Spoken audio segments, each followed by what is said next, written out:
Yeah,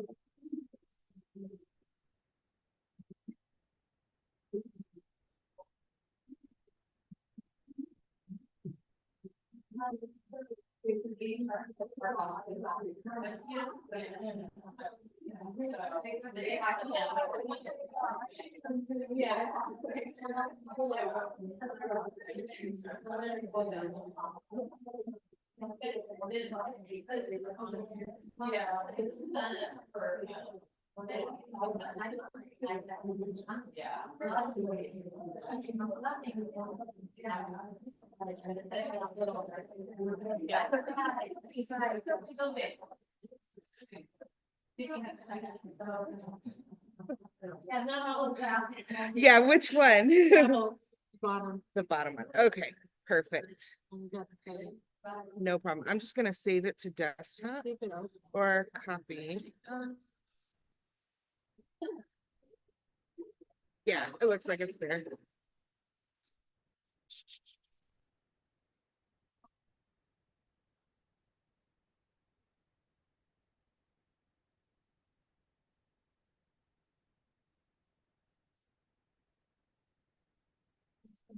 Nope, you're good. You are good.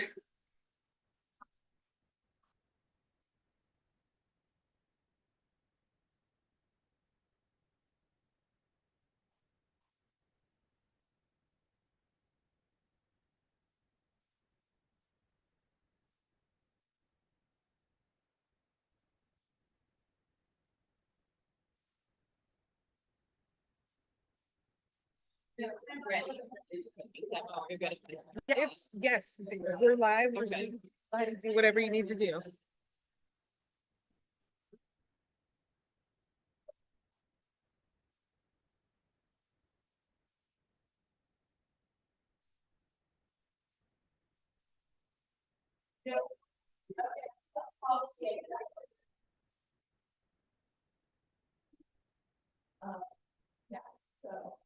Thank you all for coming. We have a few people certainly, and we have the staff from Asia, the cultural center here to do a cooking ceremony. And we have Diana, the OPR artist here. And I wanted to go over just briefly the agenda, some logistics, and what you have at the table. First of all, the bathrooms are here in the kitchen. There's 2 bathrooms. And the agenda today is we're going to start with our cooking demo and lunch. Thank you everyone who brought items for the potluck. And then we're going to do our travel stories, and people who brought pictures will show their pictures. And then we will do our assemblage, and then we'll have the guest speakers to talk about some of the issues that the questions we have about how to deal with, you know, politically sensitive art and some other questions that the product. I also wanted to say this space, this is such a lovely space we have here at the Pavilion. It is, we rent it out, and these big doors open it up. We also use it for a concert series. But right now, we have yoga going on, we have 4 different yoga classes, we've got Tai Chi and Qigong, which is amazing. And it's all on our website if you have any interest in finding out. Your swag, so as you know, we're doing the Beloved Community Mural. For those of you who haven't been to the park, the bar for the mural is directly out this way. So we passed it on the way in, and on January 11th, I hope you all right, the calendar, the Beloved Community Walk for an update ceremony. And here will be the keynote speaker, Dr. John Scott, and that's invite only. And I think I mentioned his mentor was MLK, one of the MLK speechwriters, and I had him here in this space, so the space from that. Because not on the space that. It was just so synergistic. But the book you have, True Love, was written by Thich Nhat Hanh. Thich Nhat Hanh is this gentleman here. He is a Montana author. He really spoke out against the Vietnam War. And his story in Vietnam for both sides of the war, so in your Republic alive, they would put meals and they could go through the line of fire to the soldiers on both sides. And he wrote Martin Luther King. And Martin Luther King invited us to the United States to a conference. And in New York, we came back and even though it's only twice. This book is part of the lending library, so if you'd like to read it and bring it back. I have 30 copies of these and it's such a good book, and I think we all need to really get the platform and think about the love of community, so that's the real speed. And that's the name of our. I highly recommend this book. And then so we've not concert in about 100 books. And this is one of them, it's just a beautiful book.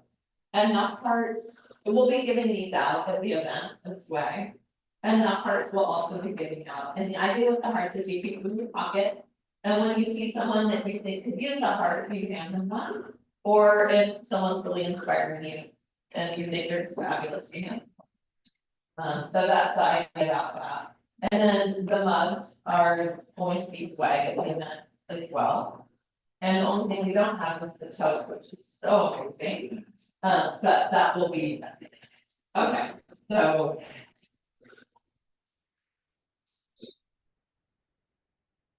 This is considered a public meeting, and so it is recorded, so anyone could be listening in. Just so you know.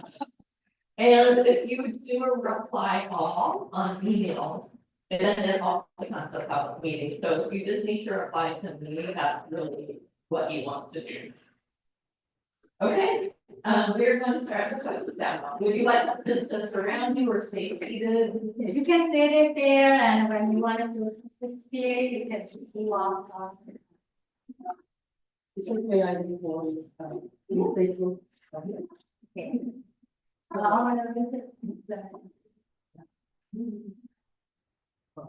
And if you want to come closer, you can.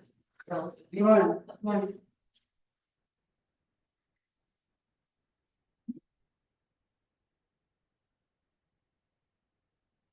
Well, thank you for partnership with APCC and my name is Derek Pan. I work for Executive Corporate Center and the Corporate Manager, and I'm glad that Ms. Laura asked us to come in over today to talk about Korean food and probably show you how to cook and probably a little bit of the cultural education at the same time. So come close or sit there one and burning out our dumpling, right? We're up to one to. It's dumpling, but we have our own name. So welcome and thank you. And Sunny, she's my sister and also my staff, Florence, she just started last week. Pretty new, so she's learning from it. Work for that, we've been working program. Thank you. So my name is Stanley Kendor, and I've been working with the APCC. I think this is my 5th year. I came in America, I'm Korean, and I came to America in 1986. I was young. I was young. I came with my sister lives in America already, so I was happy to take with my sister, and I just got married to my husband and came with him. High expectation to become an American, and I started to study nursing, but he's in military, so keep moving around and it's hard. So when I came here, I was gonna continue, but I changed to easier one because I was pregnant with my second child and a lot of work, and so I switched my to major to early childhood education, and I worked with early childhood education for 42 years. And I little before COVID, I wanted to spend some time with my daughter and grandkids. I want to spend time with my grandson, so I said, I'm done. My husband said, what? I'm done. I spent time with my grandson. He said, I could not believe it. So when you talk about my grandkids is more important, and it was 22 years. I think that's what I did. You guys will you are the man of the house. You want to be the man of the house? you provide them hour to inside housework. So I said, okay, and then I watched my grandson for 1 year, maybe, and then and they don't come anymore. I was so bored. But I also teach my Korean language class at 22 year too. Korean language class is Saturday school. So I can teach Korean and I wanted to do something while I'm off work. And Miss Patty, she's been always out. I was a principal at the Korean language class school. And Miss Patty, she always calling me, oh, when are you gonna come and get me with the Korean language class? And I remember, so, okay, now maybe I should help her out. So that's how I got connected with the APCC. So I volunteered to teach in Korea and then, COVID time, they needed someone to do some summer camp right away for the hospital staffs. So I volunteered to do that one and then the APCC starting to grow. During the COVID, APCC grew a lot. So they started to grow and they need more staff. Okay, only part-time and then just work is too much. So my husband said, I thought you're part-timer for my work hours. Part-timer. And so, okay, why not? We're just gonna change it. So we changed it and I've been working since. So I've been part-timer as about 2 years, I think, less than 2 years. But I love it. APCC, I thought I know a lot because I love history, world history, American history. I like history. History is my topic. But after I came into America, the APCC, I know I just didn't know enough. Not quite enough. There's so many new culture to learn. So much. Their education level stuff. I see it. There's so many things to learn. So I enjoy it a lot. How much time do we have? Well, we can just get started. Yeah. I will start. So I'm gonna start this one. This is called mandu. Mandu is Korean New Year food, especially. So I cook this one when it's a New Year time because we cook mandu with our rice cake. So mandu and rice cake together. So before New Year comes, I have $2 and they come down and join me and we cook this ahead of time and we freeze it. So when New Year's comes, we just can take it and cook it. All right. The things that we're gonna use for making mandu, there's a pretty cool mandu. This is the noodle. I just put it out so you can see it. It's a 당면 with this is a sweet potato flour. So let's use this one different than just rice noodle. So we're gonna use this one. That one dry, so when you have to cook it, boil it, and then this is what it will come. This one. So that dry noodle, I keep it in the warm water for about 30 minutes and we boil about less than 5 minutes. We don't cook it for a long time, okay? And then you rinse it with cold water and chop it. We don't want it too long. Okay, and then we're gonna use, this is a Korean food, so we're gonna use bean sprout. Bean sprout, we just put it in the hot water, basically put it in the hot water and take it out. And you want to rinse it with the cold water and bring it out. So bring it out. And then we're gonna use some mushroom. I'm putting meat. There's a meat dump that we made it. We're gonna just make a vegetable one. So I use the mushroom. Then we pre-cooked it. Then I'm gonna use some onion. And so this is chai, Korean chai. And we're gonna use some green onion. And tofu, we're gonna use some tofu. Tofu, you have to, I crush it with my knife and then drain the water out. You squeeze the water. I use my pouch, but you can also squeeze with your hand too. So get the water out. And that's the main one. So I'm gonna do this one first. This is the cabbage. Yesterday we cut cabbage, we're gonna salt it a little. Okay, we're gonna salt it a little bit. This is my salt.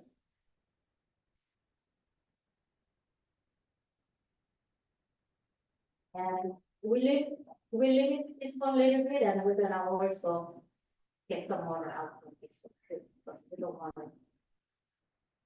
And we're gonna cut some onion, put just a little bit of onion there.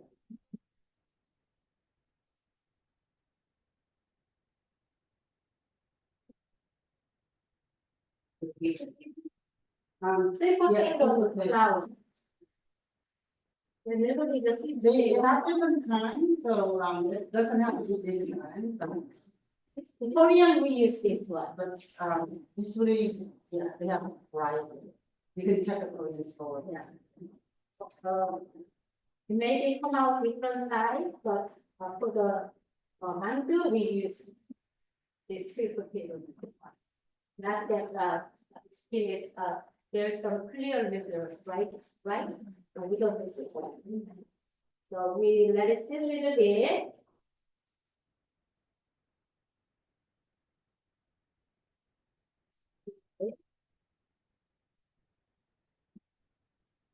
So many steps once you do.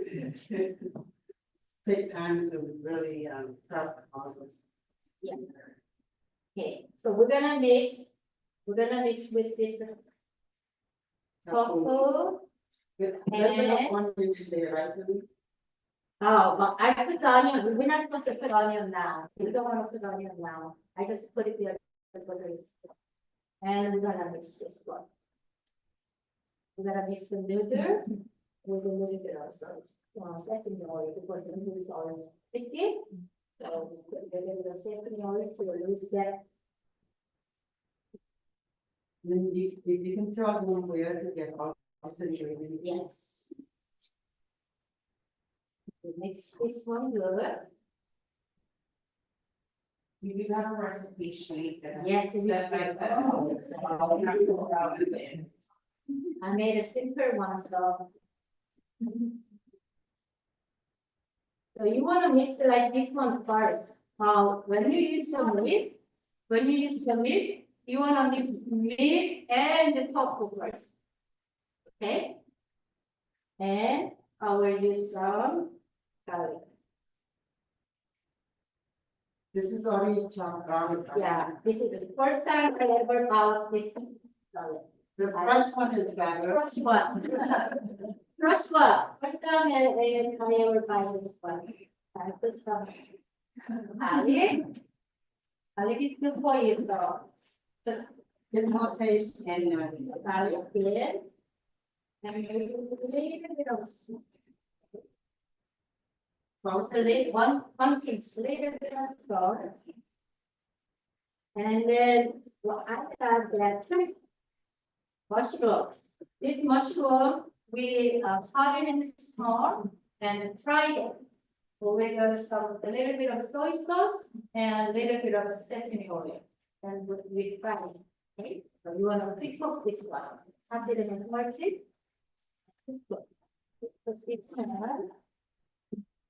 this one, can you get it fresh and also the dry one too, right? This one, we got the fresh one. We got the fresh one.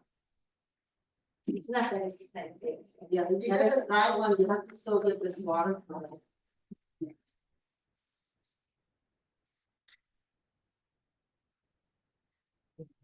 Streaming.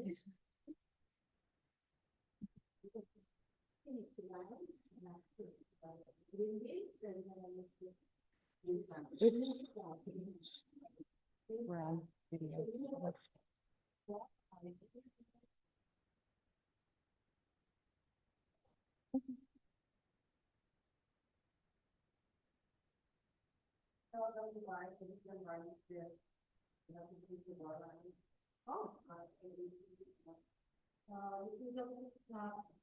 Take the water out, after stuffing, for the mango, it's gonna be one thing, and you don't want water.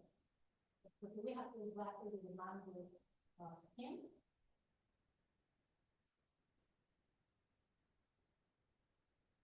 And although we speak a lot about, sometimes it's clear. Then, I think it's clear to them, and, right? Right, now,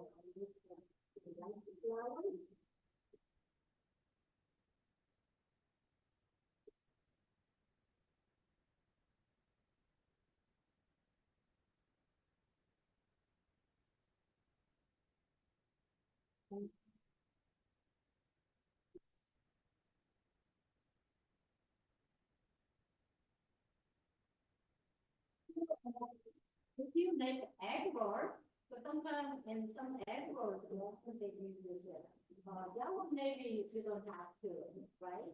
But this one, you wanna stop it. Mango at the English. Right? And then in here, I'm gonna add some pepper. Put black pepper. Put some black pepper. Put some black pepper. And I'm gonna add a little bit. You don't need it. You can use other ones on the table, they're very brown, yeah.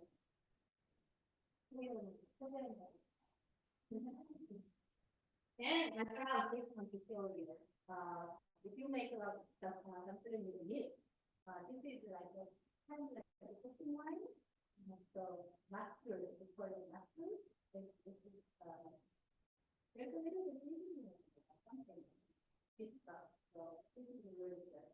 Used to just the day, you know, and this is, I used to make soy sauce. So you have to dip it, and this is, green plum, green plum syrup. So you mix it with it instead of using the sugar, we use this one. I'm gonna use some. So this one is to make sauce, and then this one is to. You want to marinate the meat first before you do it. So when you marinate it, actually the paper, I think. You want to marinate with a little bit of soy sauce with that. You want to put in, not just a big chili dip, but if you have a 1 cup of about this much of meat, you want to put about 1 cup of that.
How about the mushrooms or the shiitake?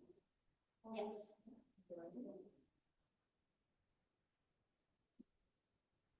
When there's no meat, I think it's good to be doing well.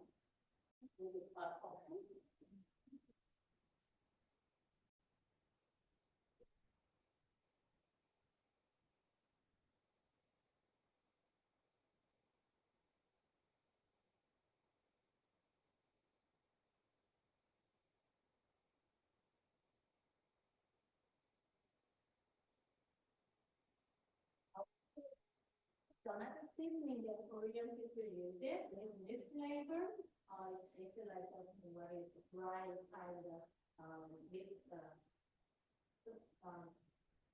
Big flavors. Is a big flavors. Is a people something like that or a school. Then it's okay. But you don't mind. How do you live? It's spice mix. With So flavor. maybe that should Yeah. big flavor, it's just beautiful flavor. It's a pasta, it has all kinds of veggies. We don't put a lot, so it doesn't want to put a little bit. That comes with the spice. Yeah, it's from here, and then we're gonna mix it, right? And this is one. That one is for the chili sauce. I know some people they put hot pepper, but Korean we don't use the hot pepper for food. We for the song. If you really wanna put it hot, we make kimchi. I was gonna make kimchi, but we didn't have time. But we don't use the fresh kimchi that is few days old. We chop it up, we rinse it one time, then squeeze the water out, and then chop it up, small little tiny piece, and then use that kimchi. Okay, almost done here. We didn't have chive yet. When we use chive, we put chive at the last. And after we put the chive, you saw me kneading, like kneading hard, we don't do that. Because it's very thin, it's very pleasant too. So we just gonna cut it, we just gently, like slightly mix it. We don't wanna, because this, from here, juice is gonna come out and make it more bitter, not this. Okay. This So one. the child, she get the small kind of baby one, but they're different kind of child. Small one is better. Small one is better. So sometimes you wanna get this last piece.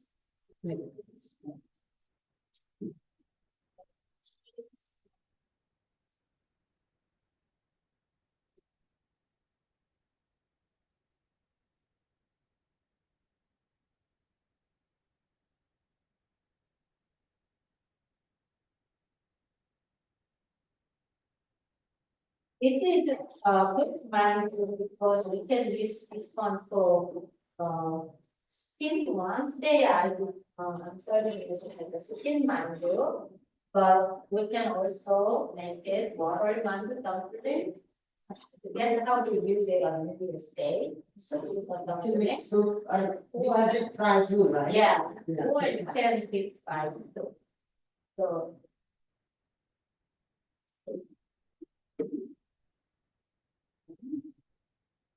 And this one you gently. And if you wanna come and look, I want you to come and look at, because I'm about to mix some little bit of flour in it. She want me to come and look, it's a little bit like saucy. It's a little bit watery, right? So if we put it, wrap it with my Edward skin, it's gonna go everywhere. So we want to do a little bit of consistency, so we're gonna mix it with this powder. So, to put those goggles and talking about, you can, you know, you like to pick the positives. That's probably. Yeah.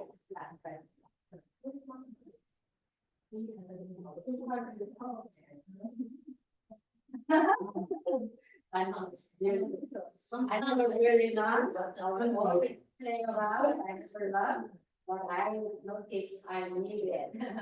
But I don't buy for the time, so. Only for my sister really good too. So This this one, one, you don't mix it a lot, gently just, you just gently mix like this, okay, we don't split it. So just gently. the flour here, they have also different the sweet rice too, so make sure you get the right look at the brand. So sweet rice, they have this kind of stuff. It's not gonna go everywhere. Now, oh, we didn't put the onion, we just. Onions always. So from start to finish, how long is the process? The Actually, this this one, hour or two. yeah, this one takes some time. So that's why I don't cook it often. But when you cook it, you can cook a lot in time and always can freeze it, right? So you make it a lot and save it. Freezing is best one. So your phone number is on the recipe page? From APCC. You take one APCC, as put later this song. You need to speak the sun lead. Yes. Yeah.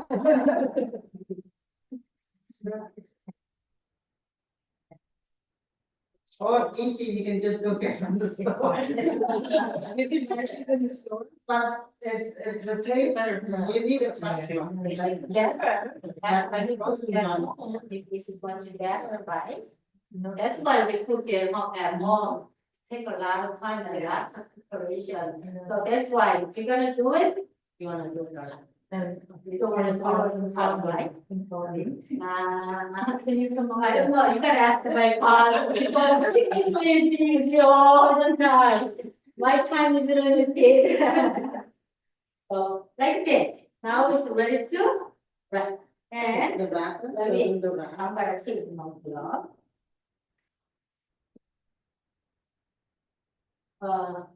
It comes in a different, things too. It's not here, but, one, every skin comes in with flour one. This one is with the rice in it. This one is soup rice. But, they mix it, but I like this one. This one is more, I like very simple, it's more, it's good. But I like this. So today you're gonna try. Let me So do this this side, on. and then, So we're gonna use this water to sear. Okay. Then we get these things out of the way. I wanted to make a sauce, so you don't need this I water. think you can try too. Yes. You can bear this out. Yeah, there's a glove. There's a glove. This is medium size. That one is a small one. So let's. It's already. Now, oh, I forgot to introduce. Today, with the dumpling, we brought you some Korean tea. It's a green tea, but it's a Korean, so it's not something very different, right? So there is a roasted rice flavor is there. So it's not really like a and, yeah, then we brought food. Korean food, pears. It's not from Korea, it's from Yakima, so our local one. And they said this is really sweet, so I got it. Then I brought some persimmon. Persimmon is Korean food.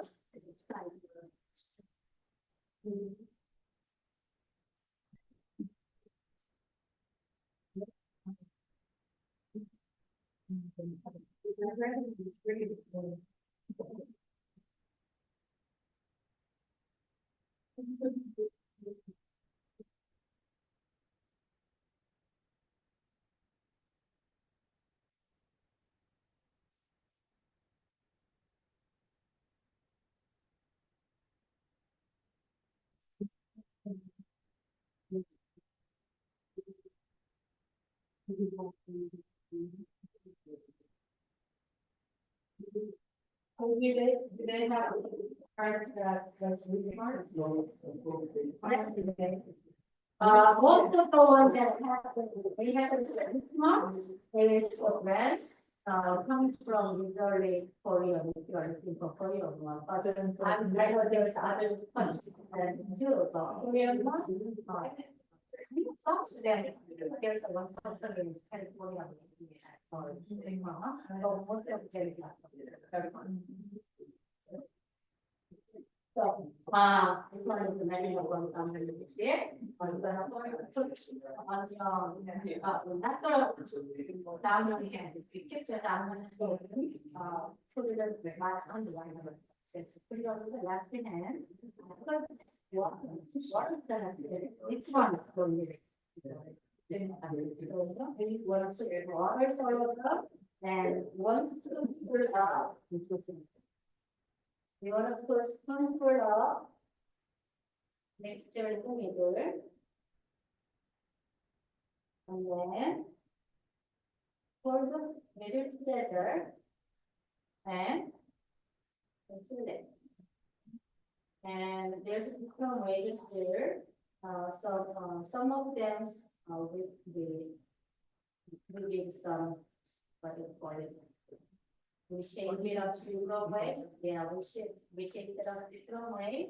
Or we just seal it and seal it this way too. Some of it, yeah, we can make it like there's some complaints we try to separate from meat dishes, and this one always kind of shape is meat for sure, but some of the vegetable got mixed. So if you are lucky, you can have that the meat one. So this is my steam pot. And this is cheese. This is cheese cake. So we're gonna make it here. So It's not gonna stick to the pan. okay, We you all go crack, now. yeah. We are ready to. There's a water in there and see how professional you guys are, so we're very happy. This is the test. In here. This.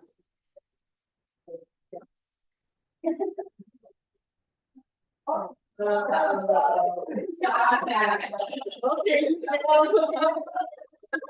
Just like. It's on videotape.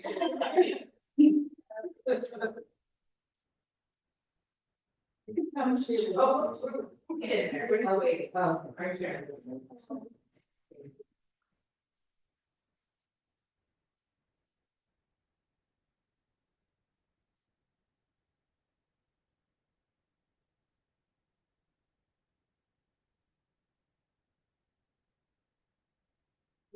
Enough water on the inside so you can seal it.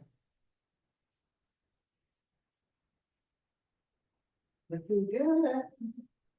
This one is, it doesn't have to be perfect sealing because if you fry it and it's not sealed all the way or then well, it's messy. You have to messy, but you're gonna steam it, so. Another thing that you can do is that on the board, use the fork and then you seal it. Yeah, it's help the sealing.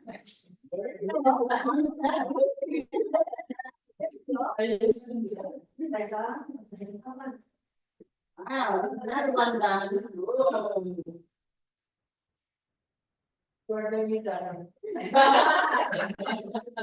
1 second long too.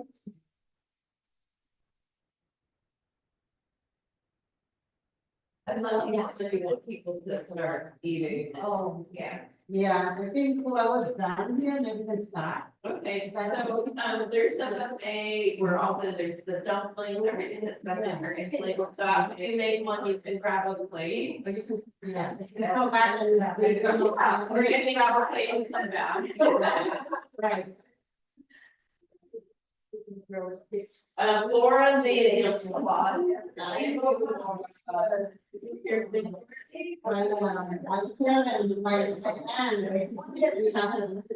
Yeah. I want to say that, whatever you do, the shape of the food that you do, it's look like your body, the shape of your body. Yeah. So when I make my we all num farm, it's like cake, rice cakes, so. When I heard that, right? So I have to really scrub my roll.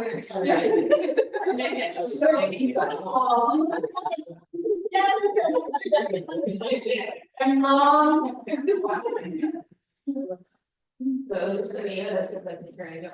For me, when I make undo or when it's cake, I mean that you're gonna make it pretty. So when you get married, your child, you're gonna have a pretty child. It's okay. So those.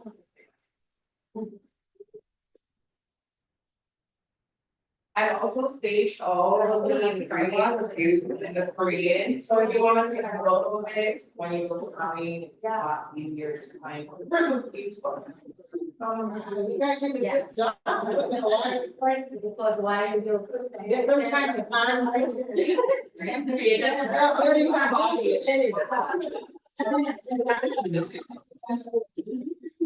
And. So when I did my.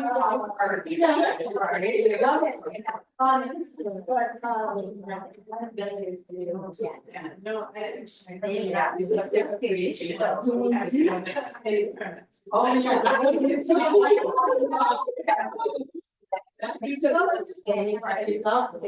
So after we done, we boil the water in it, and then we put it to steam. How long does it take? 10 minutes, one more than 10 minutes. Or I didn't pre-cook. Meat. Okay. I just seasoned it. Okay. I have to put them off. 10 to 15 minutes. You can still learn. Yeah. Some people keep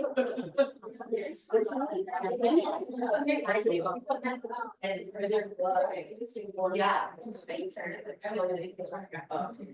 This one got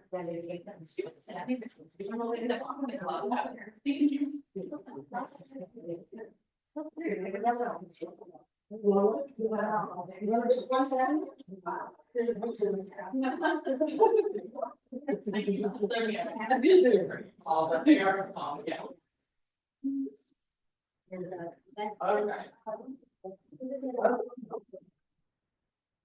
Okay. Try with the sauce.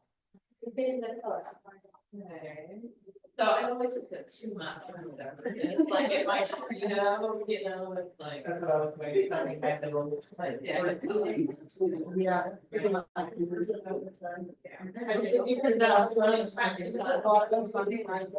But I is that your else? Yeah.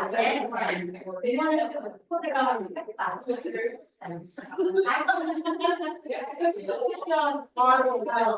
it on the skin on your hand, then put the waters around it. I don't follow the rules. It's not.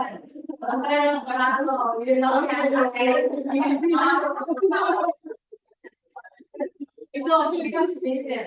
The water starts, so why you do putting the other one in the top, and then we put the place and the sticks.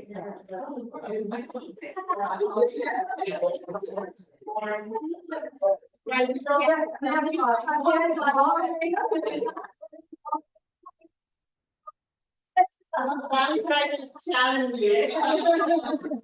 It's like, you don't have to challenge. Maybe I was all that, they did, maybe it was the opposite.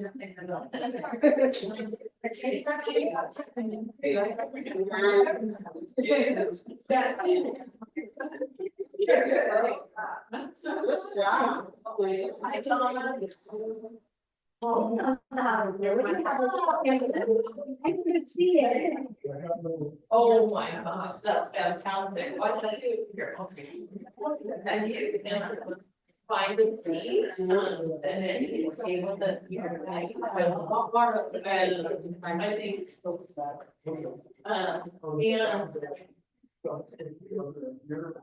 So you can set it under the table, in your pocket, you can bring it in, or you can wait until it's time and bring it.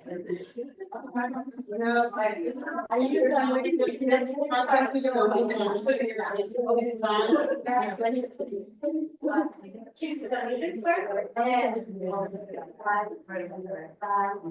There you go.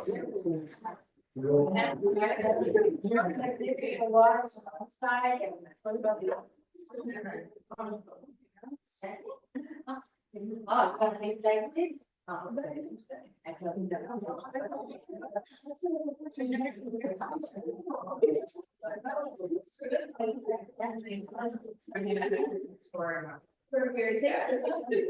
Yeah.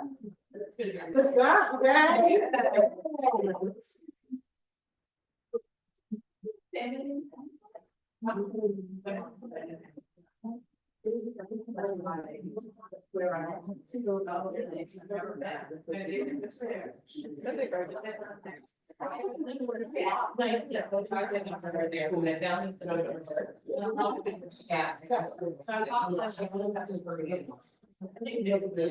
Well, I like when they're not.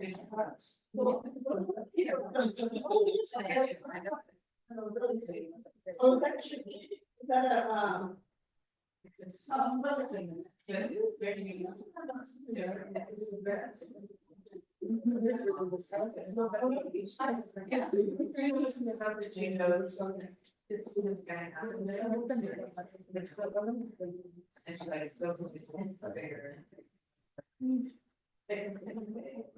Solid shape.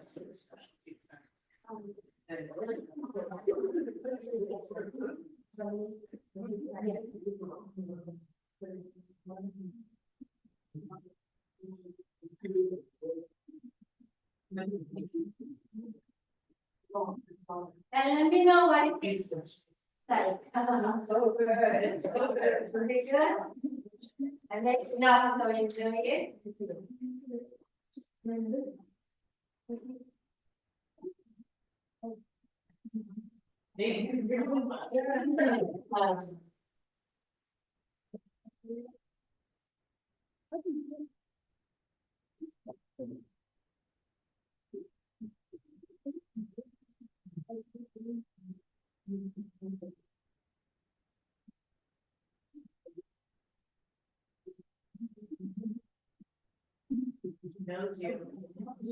How long do you?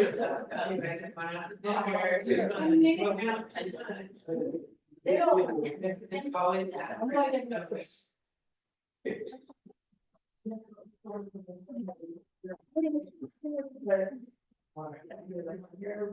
Yeah.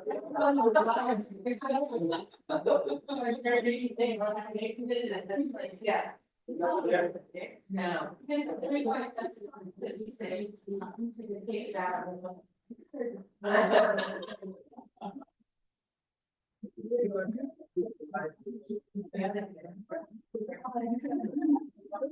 That's a lot of Zoom.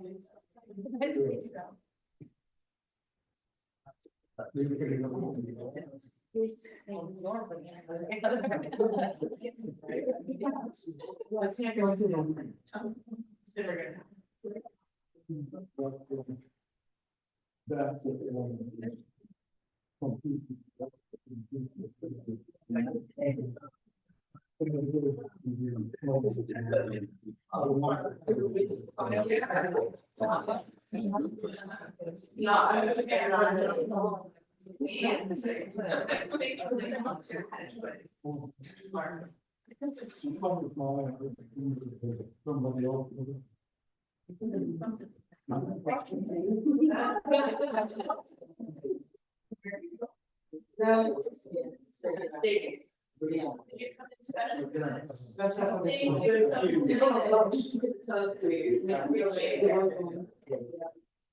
Thank you all, have fun.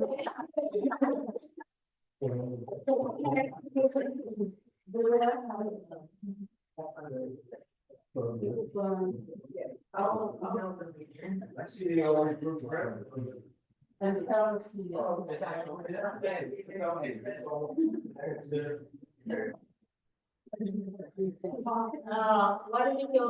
Can I find paper?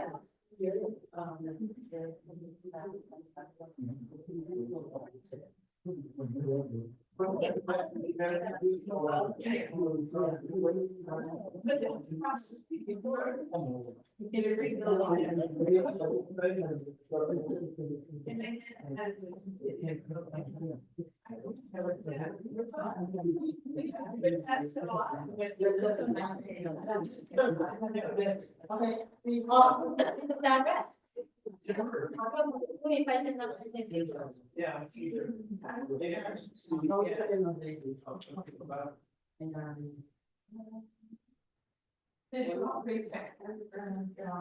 because the first one, I don't think we're really very about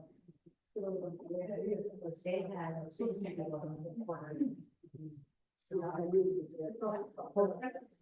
we have one that is over here now and Go back in. Here.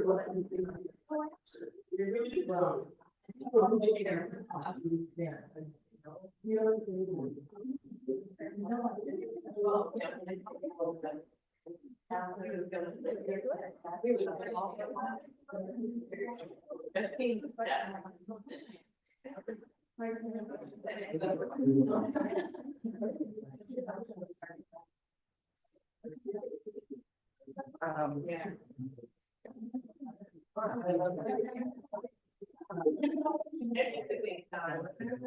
They're non-right.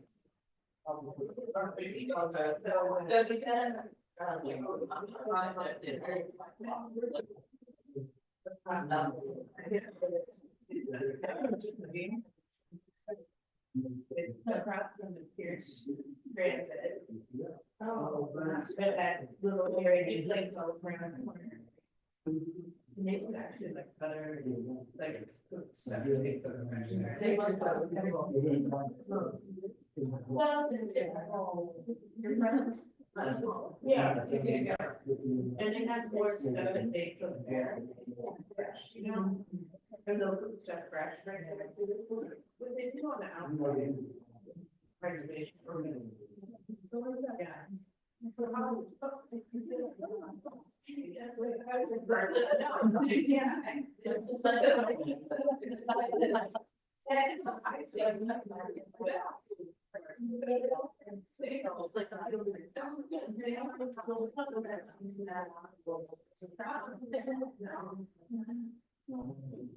Yeah. I believe very great.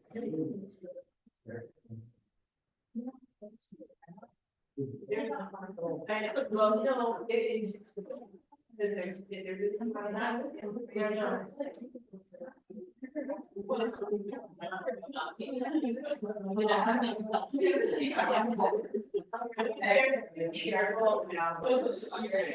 no, I love really sad recently. But my God, I'm creating no plan. It's really high, we're seeing, but it's something that.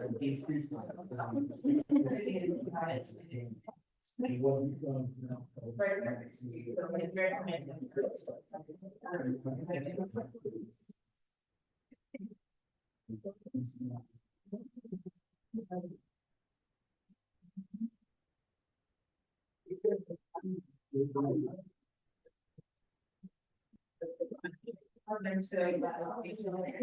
But, yeah.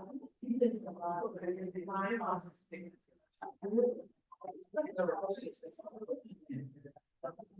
This is the typical thing.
Okay, everyone, while we're eating, we're gonna get started on our, so that was our art of food, and now we're gonna do the art of travel.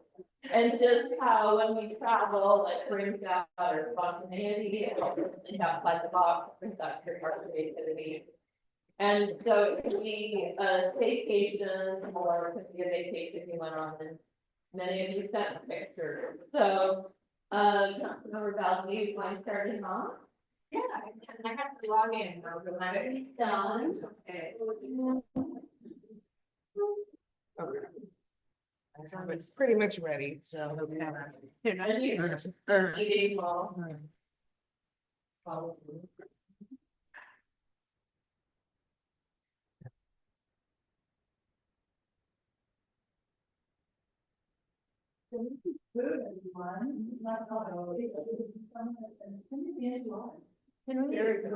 Oh, in there. Thank you. I think you should have. I don't know which one is the almost.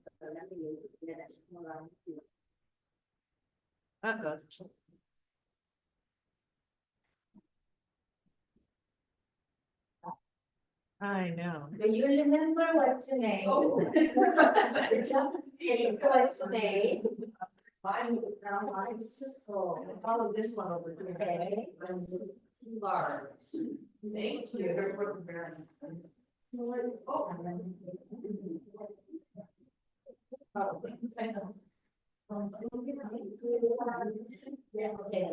Okay. Is the volume on? It could be, but let's share it, please. Okay. Well, Well, it's gonna Zoom. keep reaching. Repeating.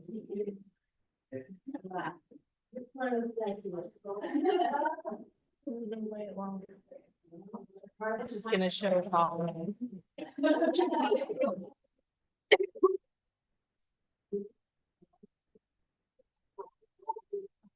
There we go.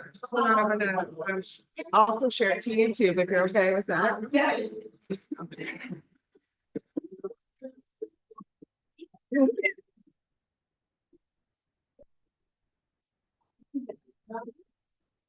I want to say what the key is and you got. Okay, I'll make that mistake. I know. I want to mention what.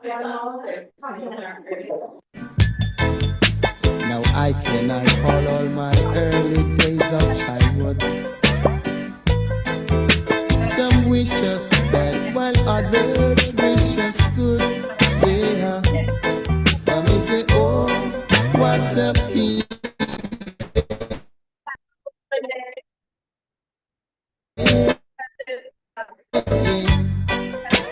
what a feeling, wonderful feeling I had, yeah. I may say, oh, what a feeling, yeah. Wonderful feeling I had, yeah.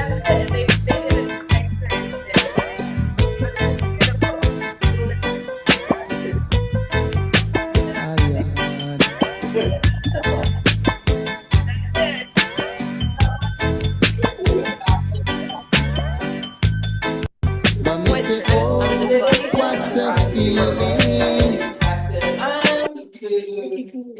Okay. How did it bring out your creativity? It brought out my creativity because I've never been to the Caribbean. So, and he, not like Jamaica, or like the Keys or anything like that, we were like fighting players. And when they would tell people, hey, we're going to Antigua, everybody's like, where's that? Even people I know who travel a lot. So it was beautiful. It's great meeting with all the Caribbean people. My husband, his family is from Guyana and South America. And then other families from Trinidad and Tobago and the TR.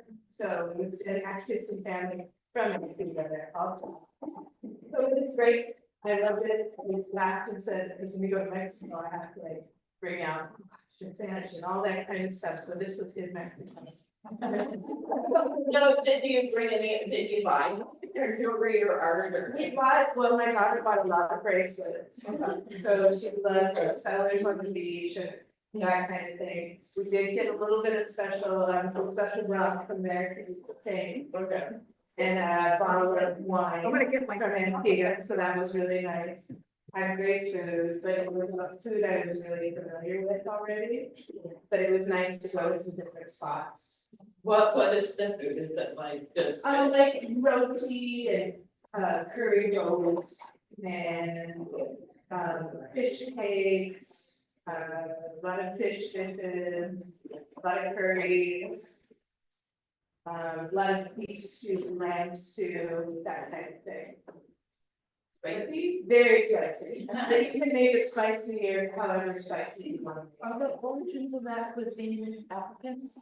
No, I think they're very original to that area. They're very Caribbean because they share, my understanding, they share a lot of different foods because like I said, my husband's family is from Guyana. He's from New York, but yeah. And then a lot of the other families from, like I said, Trinidad and Tobago, the Dominican Republic, so it's very similar, but they call it different things, just like in Latino. We have very similar foods, but they're called different things. But yeah, and lots of different fruits, so I was telling my shade we're really high right now, because I eat so much pie down there.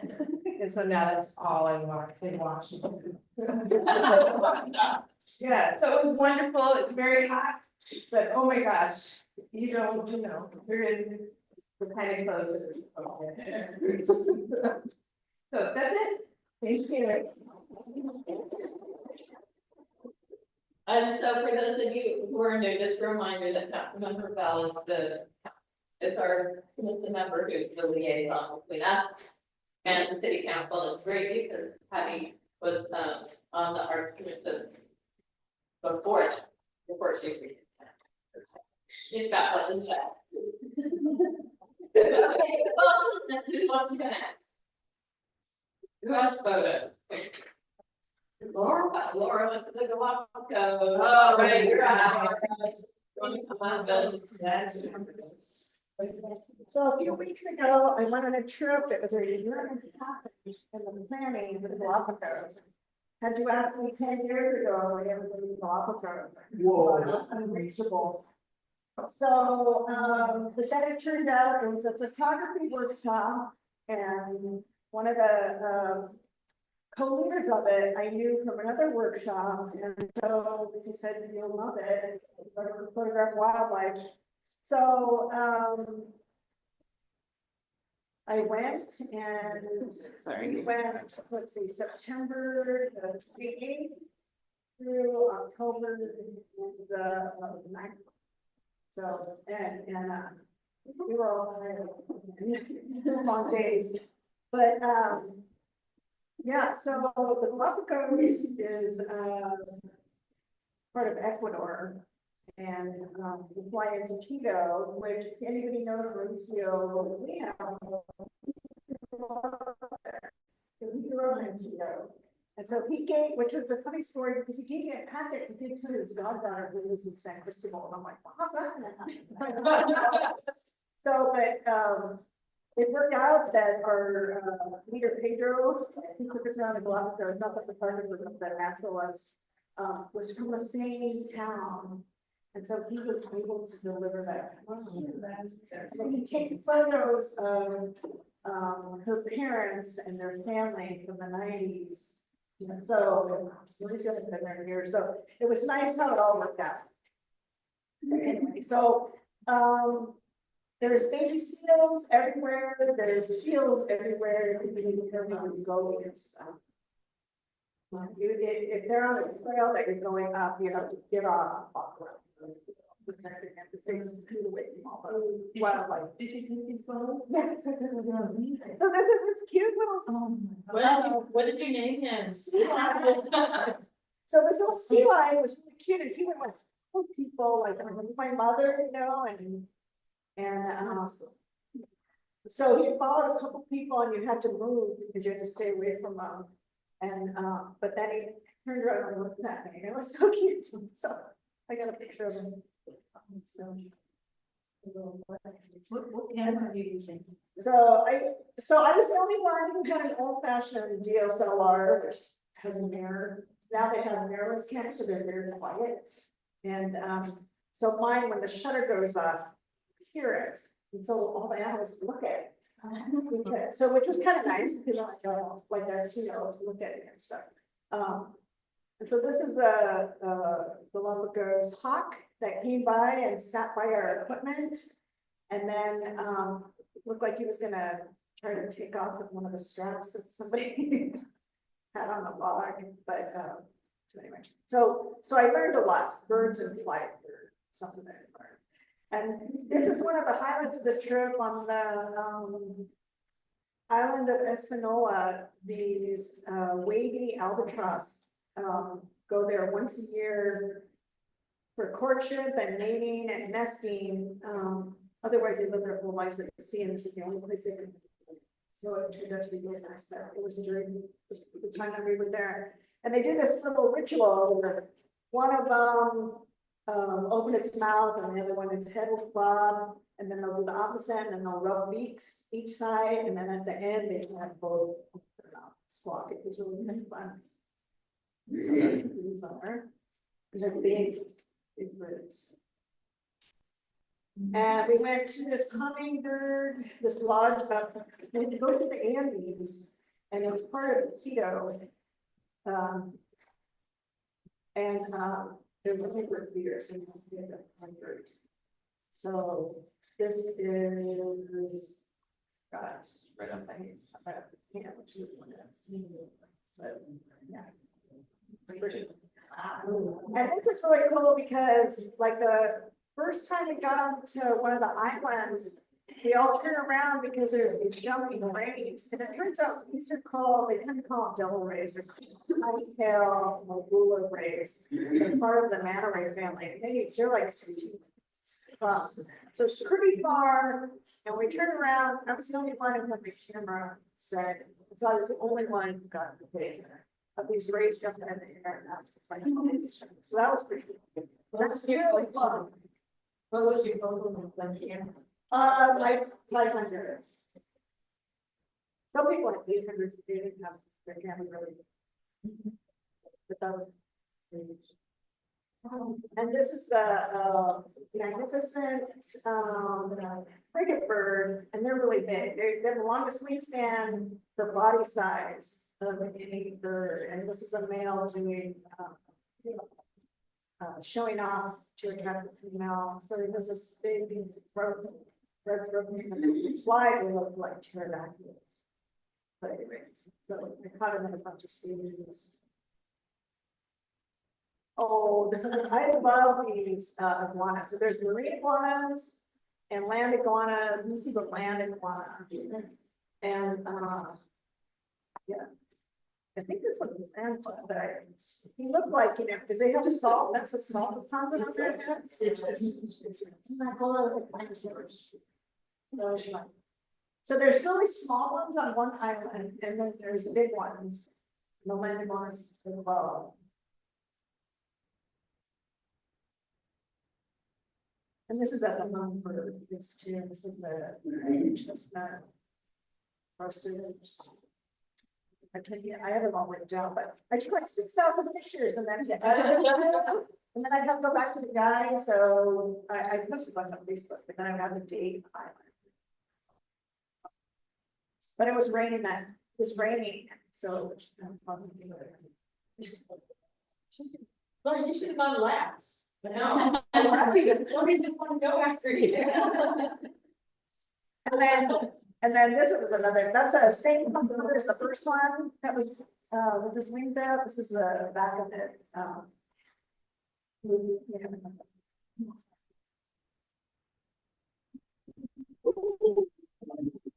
Tortoise on San Cristobal, they're like, this guy's over 100 years old. So the difference between tortoises and turtles, tortoises are all vegetarian, on the but these guys are huge, and this is a male, and he's got these blue eyes, but he hits my shutter, and you hear it from his legs. Like that.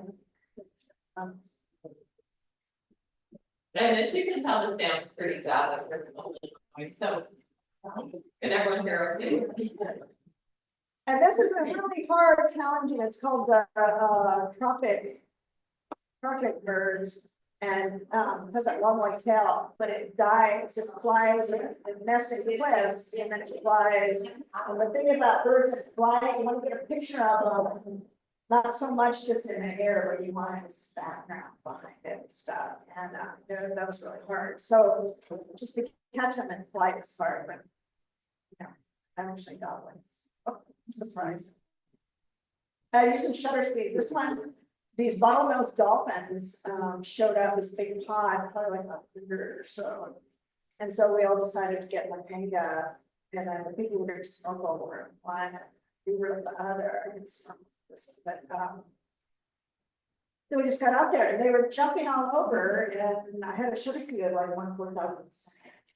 It's really fast because we're on a boat, we're on like a Zodiac. So this one jumped right in there. The same thing. And then, this one I did, but I decided to play with Photoshop a little bit and kind of make it like a artsy looking, kind of painterly. Just, I think that's the only thing I'm gonna start doing now. Painterly photographs, and there's a marine iguana.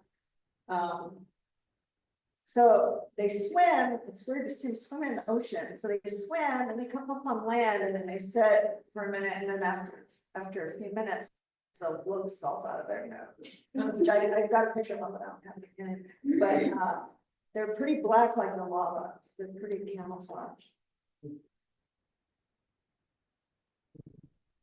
There's a pretty land iguana. I was like, wow. Laura, where do you stay when you're there? We sit on a boat the whole time. Okay, is that where most everyone is on the boat? You can do it different ways, different islands that you can go to. You know, for the excursion, so we stay.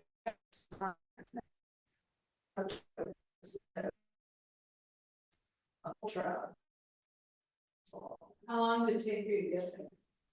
It was a short flight. I flew from Seattle to Houston, which is like what, 4 hours, 5 hours, and then from Houston to Quito nonstop. It was about 5 hours. Yeah, so it was pretty short. Which is sort of Bali and yeah. That's what it is. But anyway, so there's a few other pictures I didn't include for the red footed babies, and they were fun. And yeah, so 6,000.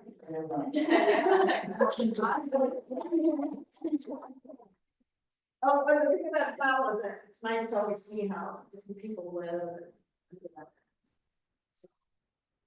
The world is really big, but then again, it's really small, like next to this guy. So we all know it's downhill from there.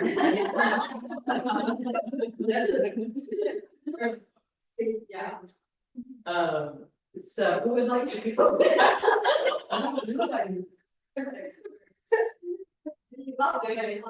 All right, let's see.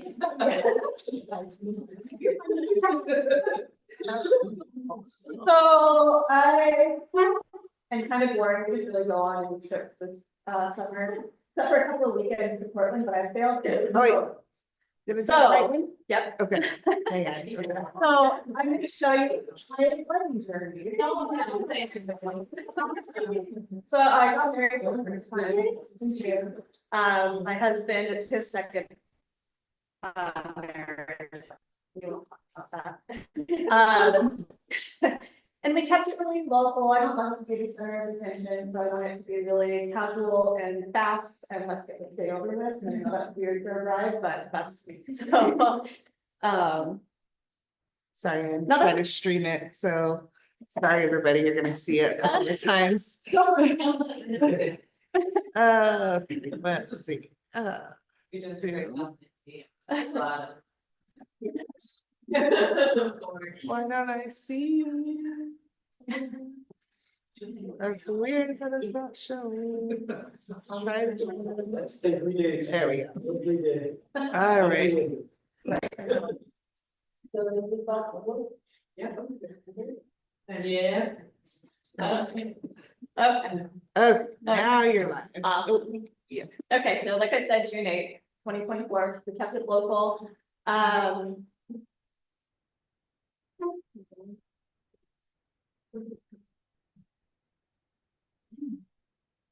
There we go.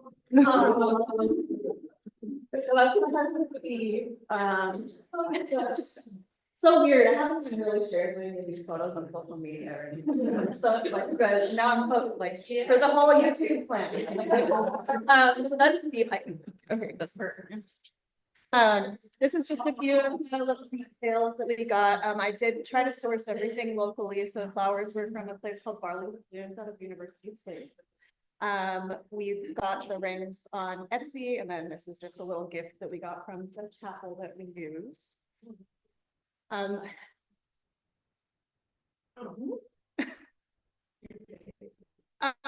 That's my stepson, Zach. If you want him down, I don't know. Yes. We're super proud of him. He is studying to be a civil engineer at St. Martin's.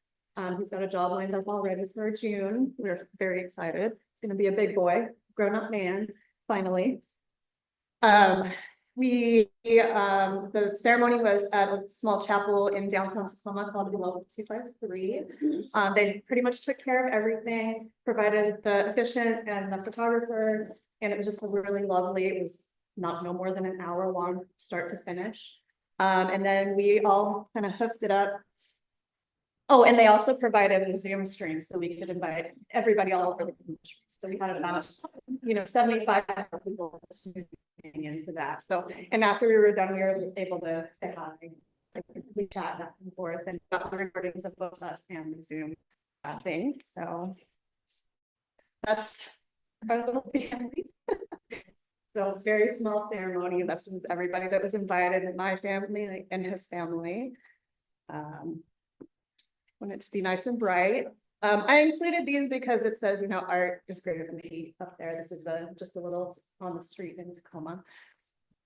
And then we went for our kind of reception, we went to Red Star Taco Bar and had a taco piece. It was really great, nice and fun.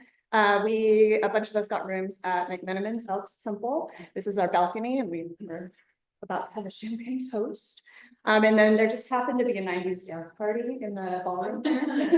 Hoping for that. You're keeping your wedding dress on. Oh yeah.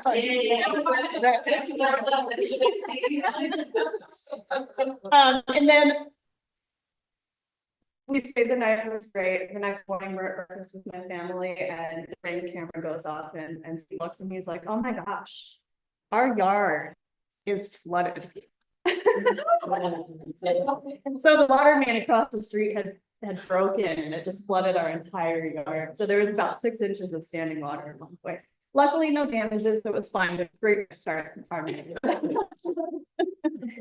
So that's it. We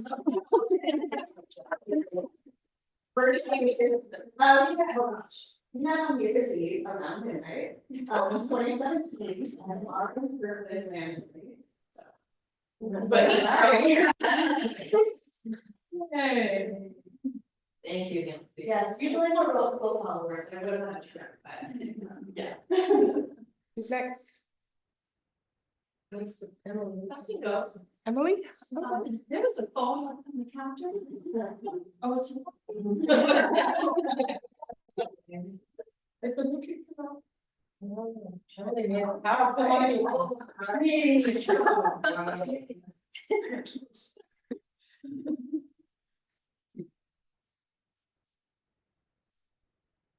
It's the educator.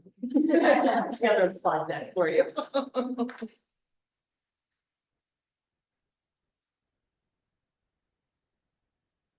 Hide these.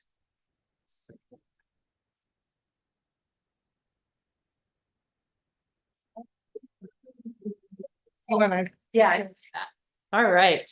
So I was telling my table mates, it was really like a very nice gratitude exercise to like go back through my photos and remember like, yeah, I did stuff this year. Like, all right. So our first trip, after Christmas, we took a trip to Nosara, Costa Rica, which is on the Pacific side, or the the Gulf side of the country. And it's a big like yogi community, and it's kind of like up and coming. Like you could tell when we got there that like there were 2 roads paved instead of just one, and like Wi-Fi was more places. So it's definitely becoming more up and coming. But we rented an Airbnb with another family and just did a lot of like beaching and yoga, and yeah, great way to start out the new year. Although I will say, Poppy hated the beach. First morning we're in Costa Rica. She was 3 at the time. First morning in Costa Rica, we were all excited to go down to the beach. She screamed and darted the other way towards the woods, trying to get away from the beach. So something about the beach, I think it was just the bigness of it.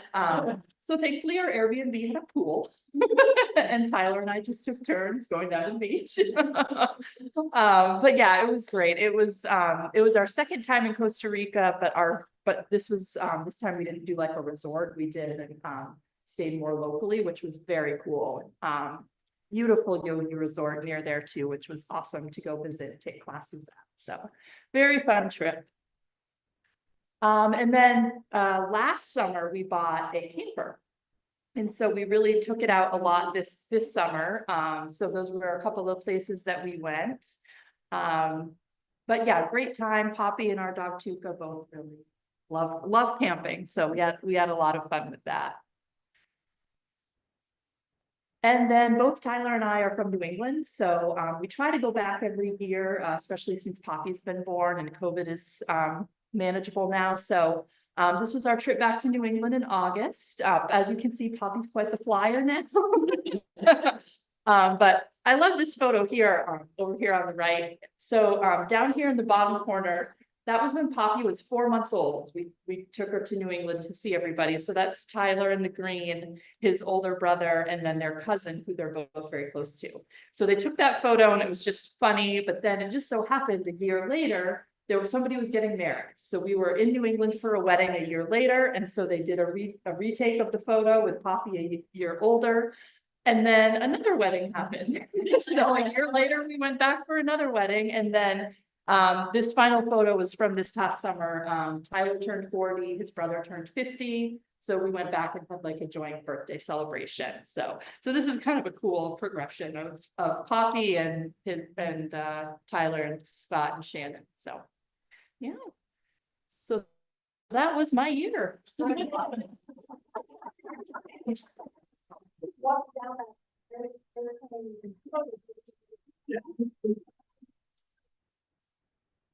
Fine.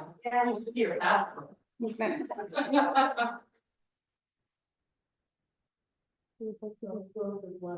I'll go. I'm here, why not?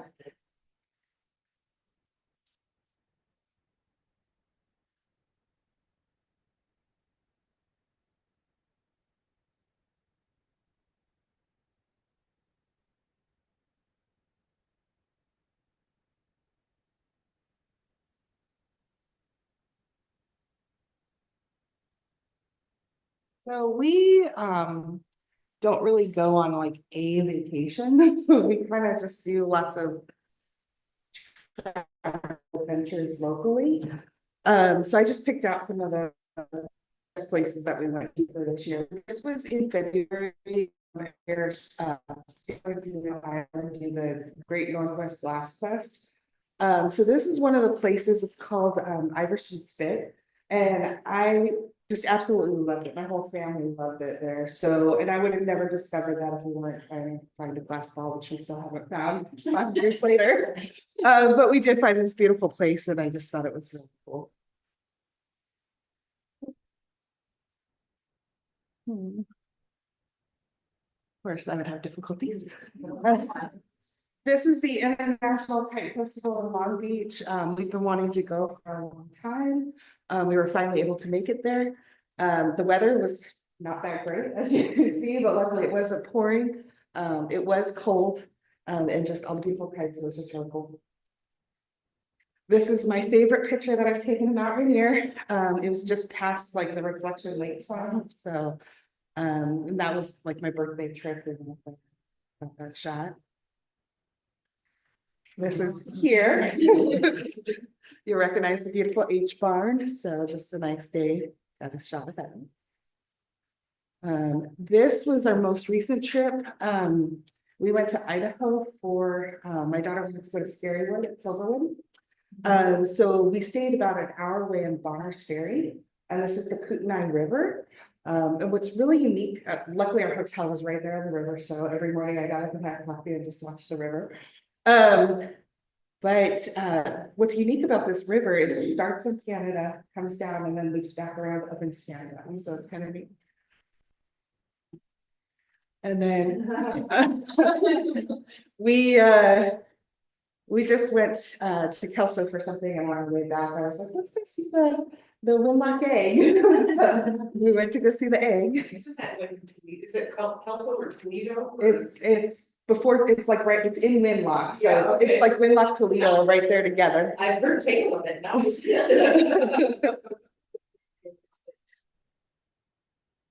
And then on our way back, again, same trip, we stopped at Tumwater Falls. I wanted to see the salmon, but you couldn't see any in there, so just took a nice fall shot of it. That's it. That's all I got.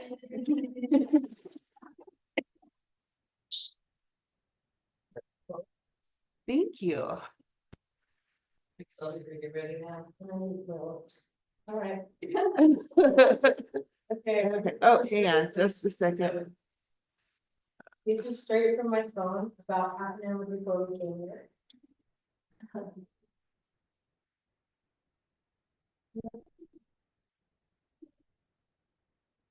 Some of those I don't think they're gonna work because they're the HEIC files. This one. Let's see. Feel free to get seconds, anybody, there's the copy of the. Am I having this? And one thing I forgot too was I brought some samples of some Himalayan chocolate, which they were kind of weird flavors, but they seemed okay at the time. It's chocolate. It's a chocolate ginger and one is chocolate and lemongrass. We tried it last time, it was really good. Yeah, that was good too. That's great. Oh, what's going on? It's out there every day.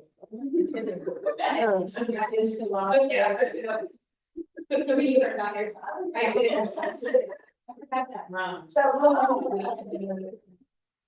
And then usually. So I'm hoping. Let's see.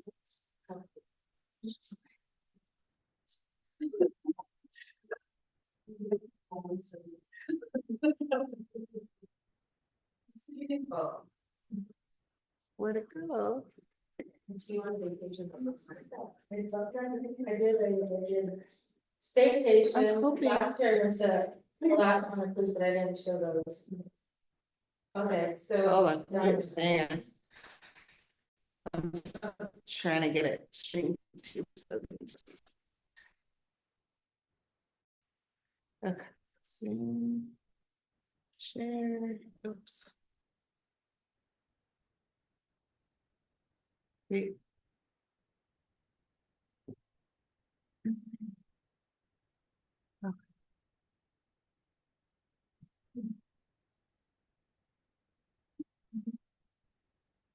Okay, you're good. I'm sure, I think this is just right at Silicon Park. Because all mine is from around here, my tias, which are my aunts, came to visit for 2 weeks in the summer. During, when I was trying to get that show up, so it's so hectic, but I love that they were here, this is public information, but I love that they were here. And we had a really great time, and we just went all over the place in Washington. On this side of Tacoma. And they are one's 83 and the other one's in their 70s. They came because my mom died last year, and they were coming and just come and spend some time, and we just had a great time. So this is a picture of Seattle. During the summer also, I ran into some dental problems, so this is a picture of Seattle from the oral surgeon specialist office. They help pay for it. Yeah, that one visit was like $400, and this is why. So, have that in. That's your vacation. So in that bathroom, in his bathroom, they didn't have paper towels, they had real towels. That's a vacation. That's why I did that. So this is from a nursery in Seattle, that's really cool, if you get a chance to go, it's in North Seattle, it's Swanson's. They've got a great little breakfast place, cafe with a koi pond with like 50 some koi right next to you jumping and stuff, it's really cool, it's a really great nursery. And these are our friends, and that's my little guy, my little 4-year-old Kainoa Miracle. And that's Nancy and Jose Orantes, they're artists. And he loves Little Mask. Kainoa was born 4 years ago with a lung disease, interstitial lung syndrome or something, and so he spent his first year in and out of the hospital, feeding tubes, oxygen and everything, but now he's just like really going strong, so or pretty much everybody knows him in Lakewood because he's always in my pictures and films. Okay. This is my daughter, Kevin, and her brand new baby, who was born just this past summer, just recently. Her name is Lola Ray, so precious, and she's a little miracle baby too, because she had 2 boys and she wanted a girl, and she had a girl, but the baby girl died. So this is the kind of the rainbow, so it's awesome.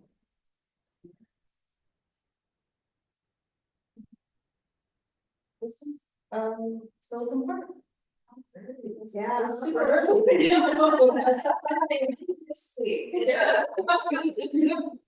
Silicon Park's great to walk anytime, but early in the morning.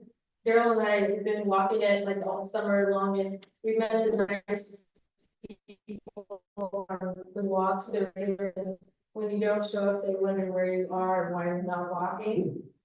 But you can get some really great shots in the early in the morning.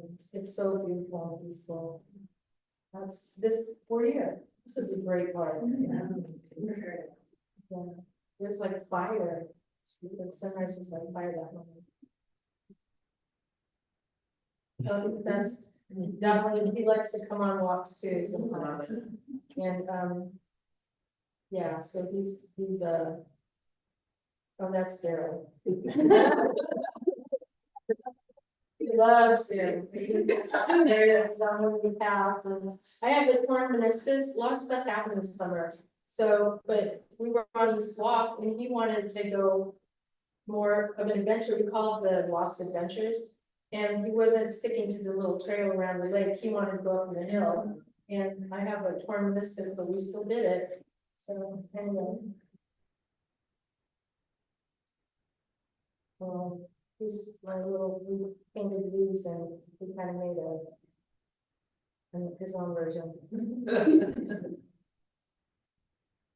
And that was on the walk, historic, kind of just the natural art laid out.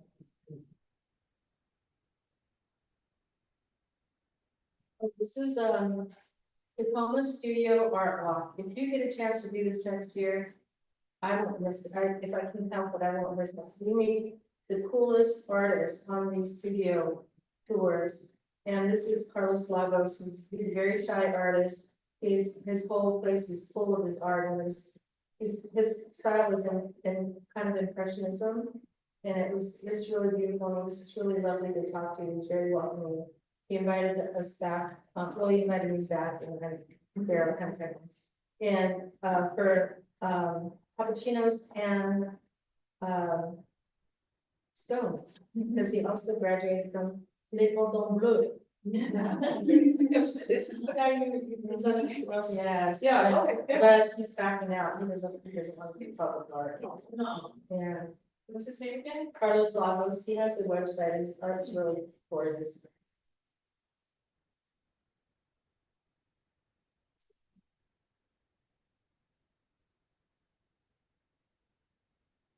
But we've got a great experience in Point Defiance, and there's a new octopus there. It's really cool. Not in that one. That's my little squid. He's into. When have you ever seen a squid at a baby Grand Canyon? He's into mirror. He's into sea life. Those are my two aunts, and that is, I can't remember his name, but if you ever have a chance to go have breakfast at Tibbetts Ferndale. So good. Is it Ferndale or Ferndale? Ferndale. You have to, it's reservation only, and they're only open Saturday and Sunday, and the food is fantastic. It's pricey. Yeah. Wait, Tibbetts Ferndale. Oh, Yeah, it's really fabulous. And he was so wonderful. He just made them feel so special. He came out and gave us a special table and then took pictures, and it's very engaging. it's really small, you can rent Yes. like the whole thing out too, and have the little event there, yeah. he's done that. He does a lot of stuff, I think, around Thanksgiving that gives back and people. Yes. volunteer. And he gave us a tour of his kitchen. Oh, It's gosh, a burner. It's a Yeah. burner. He's about sustainability. So he uses everything that he has, and it's pretty cool. And he's a native.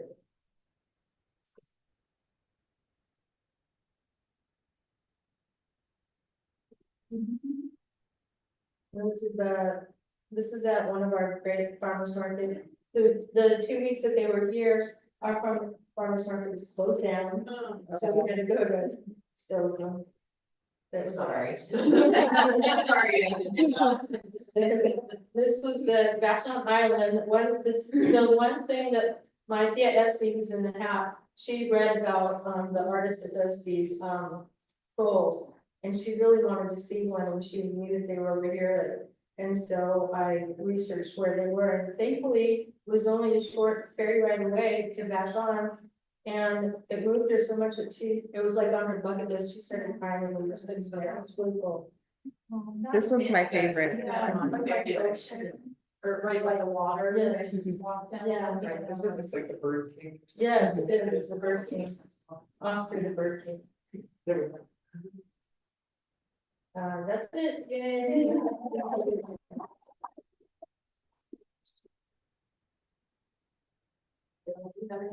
No. Do you have anything you want to tell us about that you did that inspired you or? I can't think of anything. No problem. Bentley, yours is cute, if you're ready. Are you ready to be prepared? It plays. Oh, Shauna's gonna do hers. Okay. This one, right? Road trips?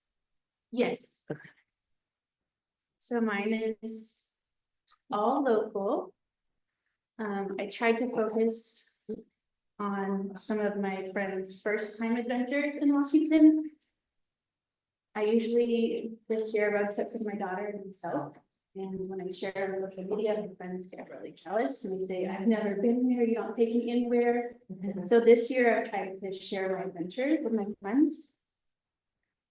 So it's been exciting to share those first experiences with them. Sorry.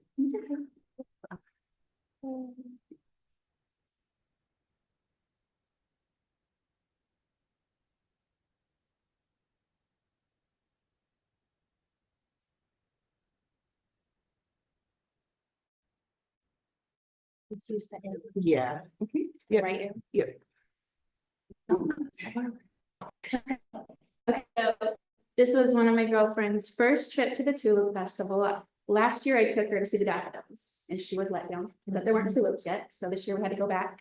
And my other friend, she found this four-headed tulip on a single stem. It was kind of a unicorn in that field that that farmer had never seen those on his own field before. We actually found a few of them, so that was pretty fun. And then this was in, I think, March. I decided to take my own trip with my dogs to Cape Flattery. Traveling with the dogs, it's about 4 or 5 hour drive to get there. We pulled off the highway so many times. This was a nice sandy beach facing north to Canada. And I was able to catch this rainbow. I have another view panned out where it was actually a double rainbow, but this had the best visibility. Was it worth the drive? Yeah. For me, I love the outdoors. This is where I ended up. I couldn't take the dogs here. It's a long, like, boardwalk and stairs to get down there. And I don't think that you're allowed to take dogs there. This is off the Macaw Reservation. I just love the water and the trees and the whole ambience there. This is the first time I've been there, so I tried to go there in, I think, 2014 with my daughter. And at that time, my GPS took me actually through the forest. And I was going through these trees and I had a Kia Soul and it started to get muddy. And I got scared and I told my daughter, I was like, we can't go here anymore. Like, I don't know where I'm going. We're gonna get stuck here. So we ended up not even getting to this point. So this was kind of a cool experience for me. I had a work trip to Oregon coast. And one night when we got out of our meetings at a timely hour, I heard about some beaches south of where we were staying. So I got in the car to try to time sunset and got really lucky. This is called Otter Crest. There's another big park just south of here. That's a main land point. But the tide was in too far, so I couldn't see the spectacular views from there. But I loved the path down to the beach, then the sunset.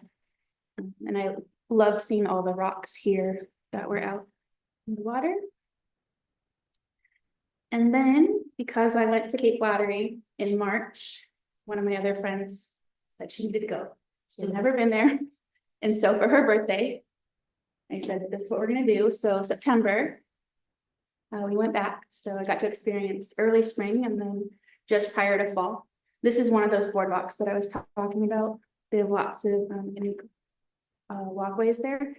This is that same view that I had in the spring picture. It was pretty foggy. It was actually started raining. It wasn't bad though. It was beautiful. Did you can't take dogs out on the board? I think that some people did, but I don't think that you're supposed to take dogs on those trails in the Macaw Reservation. Is it by New Bay? Past Nia Bay. Yeah. Where do you stay? You have that. I did go all in one trip. Okay. Yeah, it ended up being like a 15-hour day. Yeah, just a long. Yeah. One of my other friends, he had never been to Paradise, so I made it a point. This was the first week of October, maybe the second week. Those were actually 3 weekends in a row of traveling for me. So I did this Paradise trip and I was actually able to catch these 3 different waterfalls, which usually I don't take the time to do, but that was a great experience for my friend for being his first time in Paradise. How far away is Paradise? How many hours? I want to say we stop a lot. We're looky-loos. I mean, these were all on the way up, so.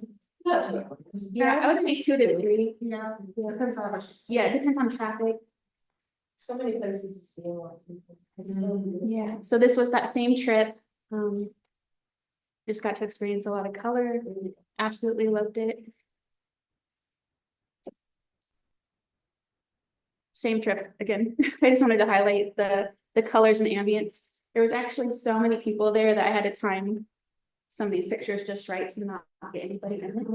But I was patient because I'm like, we're here and I've got this color. I'm going to wait for it. Or Photoshop for Paris. I'm not that. Yeah, these are all on my cell phone, so.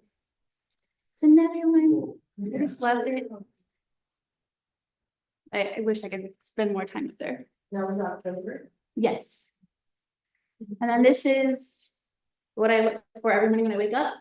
I make my coffee and I look out the kitchen window and I can see just above like this point up here. So I know if we're gonna have a good sunrise. And if we're gonna have a good sunrise, I book it over to American Lake Boat Launch to capture this. But my friends all message me like, what is this? Because then everybody knows they'll race out there. So.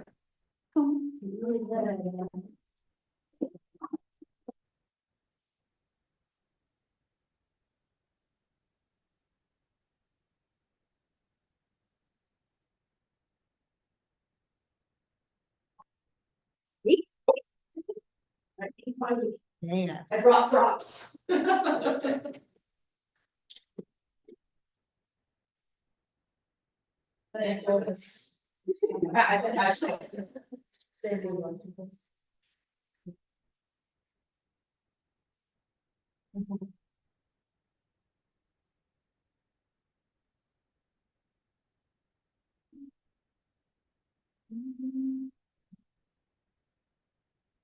wanna guess what my story's about? Oh, yeah. So every summer, my family goes up to Orcas Island. We go with an extended group of cousins and aunts and uncles and friends of the family and people who are not family, but are basically family at this point. And I like to go sea glassing when I'm up there. And I haven't really looked into the details of it. There's a great beach in Port Townsend. Because the same group of people usually camp at New Year's, and I would go look for sea glass at New Year's.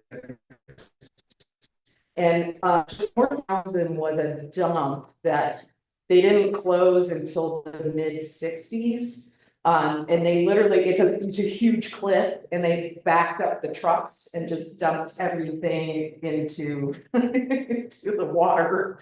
But as a result, there's a lot of sea glass. And I'm not sure if the glass that you find in the islands is part of that same dump. I mean, I think that's Canada had dumps that were similar to that. And so anyway, that's why there's certain locations where there's a lot of sea glass. So my guilty pleasure is every day when I'm up there, I'm like, kids, I'm going. And there's one little public access that I go to, and that's about an hour's worth of glass hunting. Oh, are you gonna do that for me? Yeah, fabulous. So then I make the big move when I'm back at camp to sit and rinse the sand off of my sea glass. This is how I spend my vacation time. So there's my bucket of water, and I'm taking the sand out of it, and I'm putting it on my paper plate. Okay, wait, I think you need to tell everybody doesn't know you, what kind of an artist you are. Oh, yes, well, so my professional training, I'm an industrial designer. A lot of years of experience, doing product development, big scale stuff, playground equipment and all those kinds of things. And I took up a hobby of doing, glass. I was late, for any of you who are Lakewoodites who know, Mandarin Glass is the local glass, shop. And the owner Florence has passed away, so I was just at her service. That was great, she led an epic life, it's just awesome. So now I actually have a small micro business making fuse glass. And I teach glass classes and I've worked with a lot of kids and. Yeah, so I have a thing for glass. Just wanted to put it. Yeah, right, totally, thank you for that, Sally, yeah. So then I put my paper plates outside to dry. I do this every year. Yep. And then I take the time and I sit and I sort. Cause I can, I'm on vacation and I don't have to do anything else. I'm not cooking, I'm not cleaning, I'm not shuttling kids to school. So I like to sort by color and, you know, I find heart shapes. And, you know. Yeah, and I look for more heart shapes, just interesting things in the glass, yep. And then one of the fun things is for about $10 on Amazon, you can get a little UV purple flashlight. And I threw a couple of my mercury pieces in here. And I found, yeah, so then I take the time to look for my mercury glass, which I don't remember when mercury glass was, when they stopped manufacturing it, but it's toxic. You don't find a lot of it. It's probably a good thing. Yep, and then I have my little jars with a little solar lid on them. This is kind of a nifty new crafty thing that came out in the last few years, but anyway, little LED lights. So at night, when I'm sitting at my campsite, I have a little bit of ambiance in the lighting with my sea glass. Did you order those from Amazon? The little. Yeah, the Target has them. I think people use them for like wedding decorations, you know. Yeah, they're awesome. And this is just a spaghetti jar.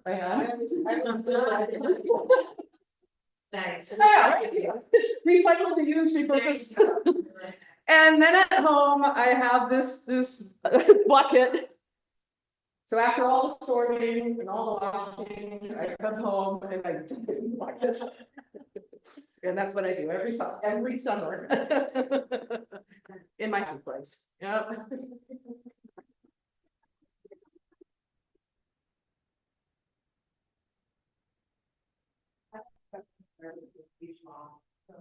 Same thing.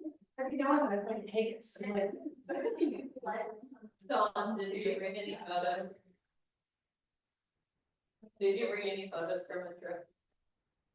Excuse me, what did you say? Did you bring any photos from a trip to share? I did not bring any photos. Okay. And what about you two? Did you bring anything to share, or do you have anything you want to? Okay, great.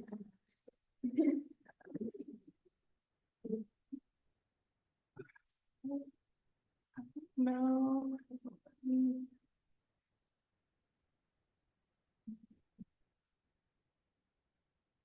I don't know how to get back to Zoom, so give me just a second.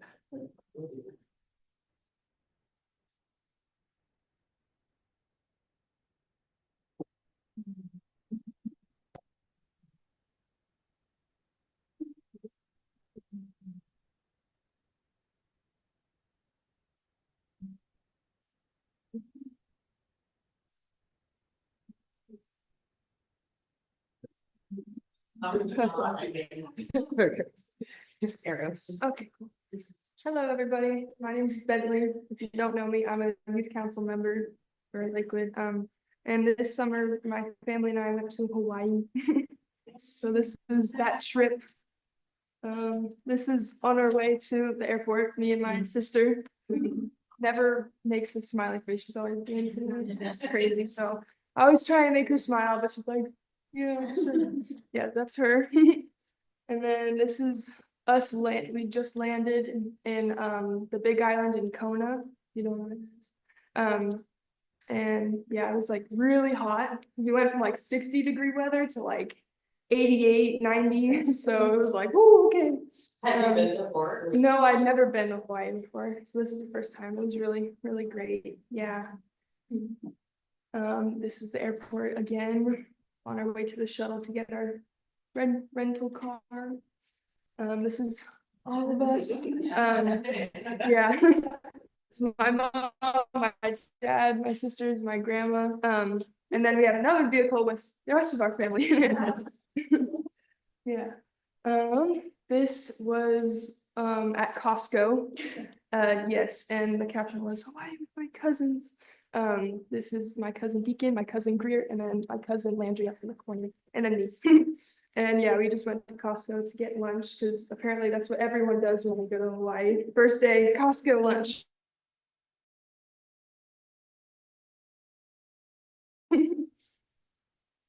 And again. Sitting outside. Yeah, there wasn't really like, it was all outside, so like the food court was all outside, like where you get your food and everything, so yeah, we couldn't sit inside, unfortunately. It was very hot. I was like, come on, AC. This is on our way to our resort, and it was very pretty, but we were on like the lava rock side, so it was like very rocky and like just plateau kind of, and then you could like see the mountains. And then on the other side of the mountains, it's like the jungle area. And then this is us at the resort. It's me. It was very pretty. The flora there was really beautiful. I was like, this is stuff I've never seen before. Yeah. Oh yeah, there were so many goats in Hawaii and on the Big Island, like so many. There was like a big herd of them, and then they like left, and that was a mom and her baby. And then this is us getting ready to go swimming in the pool, me and my sisters. And then us again, being swaggy, And then me in the pool. There were many pools around the resort, so this is one of them near our hotel or condo area. And then it had a very small water slide. And then this is my whole family on our way to the pool the next day. I'm getting, really excited. And then us again, all the cousins, and then my family. Yeah. And then this is the pool. It was very large. It was like this whole like crazy cool like rock structure with a bunch of water slides, and like it was so cool. I was like, whoa, I've never been to the kind of place like this before. And there's us in the pool. Everyone's smiling. Yeah, all so happy. Then my sister going down the slides. Yeah, slides were really fun. And then my tan line for my bracelet. I was like, I was like moving. I was like, oh wow, that's a big, okay, it's a big difference. And then this is us on our way to the jungle side to go to a farmer's market. That's my sister being her hilarious self. And then just like the cool little towns and villages that we saw on the way, the jungle like trees and vines were really cool to see. I was like, it felt like I was in a rainforest. It was so cool. I mean, I guess I wasn't. And then this is us at a Mexican restaurant. So classic, my whole family. You look like you're really embracing the Yeah. closing.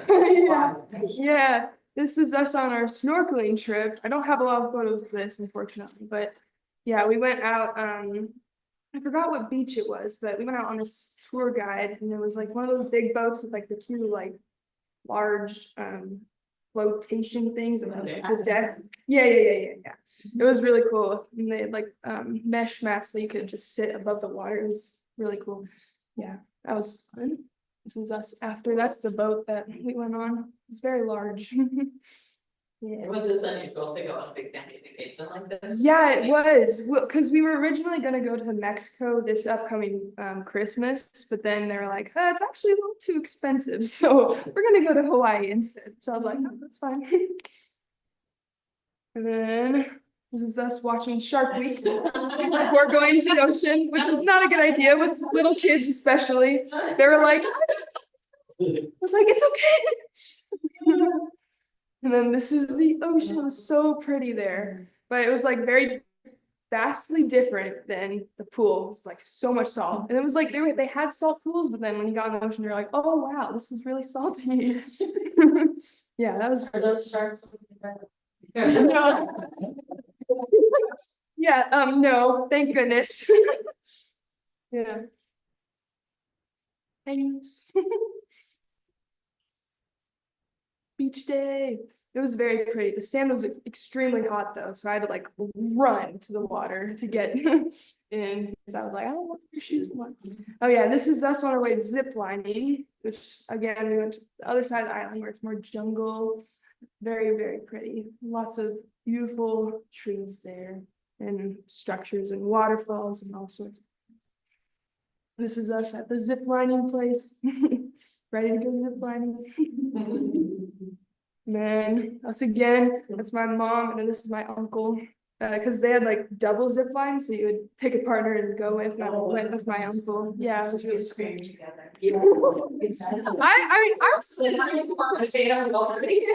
I wasn't that scared, but my uncle was definitely frightened. He was like, I don't know how you're doing this, Bentley, but okay.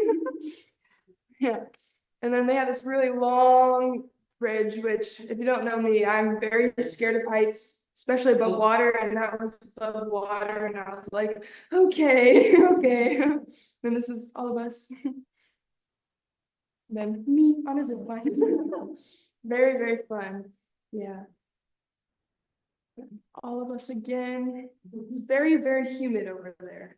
And my mom was like, okay, make sure to bring sweatpants. You're gonna be very cold. No, it was very, very hot. I'm wearing sweatpants. I'm like, no, this is not a good idea. And then we went to a goat dairy farm, which was really cool.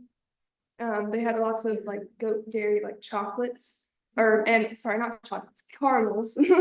And they were really good. Yeah, I definitely recommend. Yeah, they were super cute. We got to feed them. Yeah. Yeah, and they were all like huddled up together, just like chilling in the shade. And then this is on our way back to the lava rock side. Felt we were on the moon. Oh, and then this is our last day at Hawaii. The next day we would be leaving, and this was part of the resort that was like the big hotel area, and it was like a cool like 3-figure-8 looking like from the sky like hotel. And they had this giant like man-made ocean beach area, which is over here, like right here. It was really cool. They had like turtles in there, fish, dolphins. Like you could swim in there. It was really, really cool. And then there's a ginormous pool on the other side that I didn't get any pictures of, but it was really, really fun last day. And then the sunset afterward, my cousins and my sisters. Yeah, it was very, very pretty. This is like the first sunset we ever saw because we always like just went to sleep immediately after like we finished the day. We're like, okay, we're so tired. And then, oh yeah, I took pictures of a lot of the flowers, and there's the sky and the palm trees on our walk back.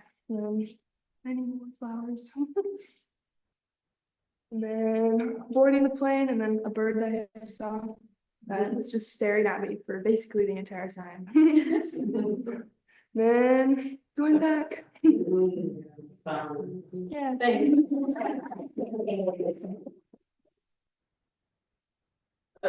Really, it's a fun way to get to know each other. You know, some of you have been a long time, so are brand new, so. Am I the last one to? Yes. Okay, so I'll go. And then we'll have Diane talk about the art.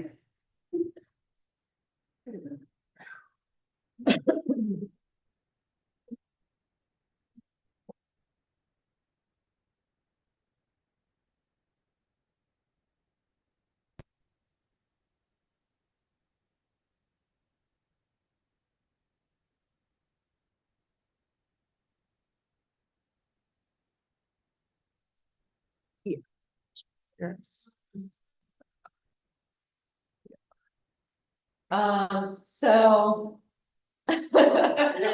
Yeah, Sally, and I'm a very spontaneous person and I'm a Sagittarius. And I kind of joke with my colleagues that, I'm planning events and, I usually don't like to plan a week in advance because I like the excitement of just the magic of what happens when you can be spontaneous. So this job's an interesting mix for me, really planning a year or even 2 years ahead for events. But I'm always one to want to leave a lot of room and a lot of flexibility for that magic to happen within the events and within life itself. And so this is every day I like to take what I call a mini vacation. And that's my walk, usually at Fort Silicon Park. And this is the sunrise with my dog Kula. It's a 360-acre park right here. And it's gorgeous. And I live on American Lake, and so I get to have the sunsets in the evening. And I just like to go down to the beach or be in the water. And there's a couple sayings by Thich Nhat Hanh. One that he says, Mother Earth is a bodhisattva, which is an enlightened being. And I love on my walks now to think of that Mother Earth is an enlightened being. And also every breath has the conditions for healing. So just going for a walk is so powerful for us in our development. I always like to mix things up. I'm in a 2-year mindfulness meditation program to get certified. And so I'm really exploring all aspects of spirituality and meditation. And so that took me to India. I went alone as a woman, which was, a little bit scary. But just taking all the right precautions. But I like to challenge myself and keep things new and fresh. And of course, seeing the people and their clothing and what they eat is always such a great part of travel. And it just seems like when you go to a third world country, you always see 5 people on a little moped. And this was no exception. So I started with pictures of the people. This was from a wedding, just really colorful dress. And I was staying in an ashram. And these are some of the people that are walking to town. Town was just like a 10-minute walk. And I love, the art of travel. You meet new people that you've really never met before. And this is a gentleman, Clifford, who lives in Mill Valley in Oregon. And we've become really good friends. This is a picture of the ashram grounds. And it's like an oasis. It's the most sacred property it's been in. This person's family for 300 years.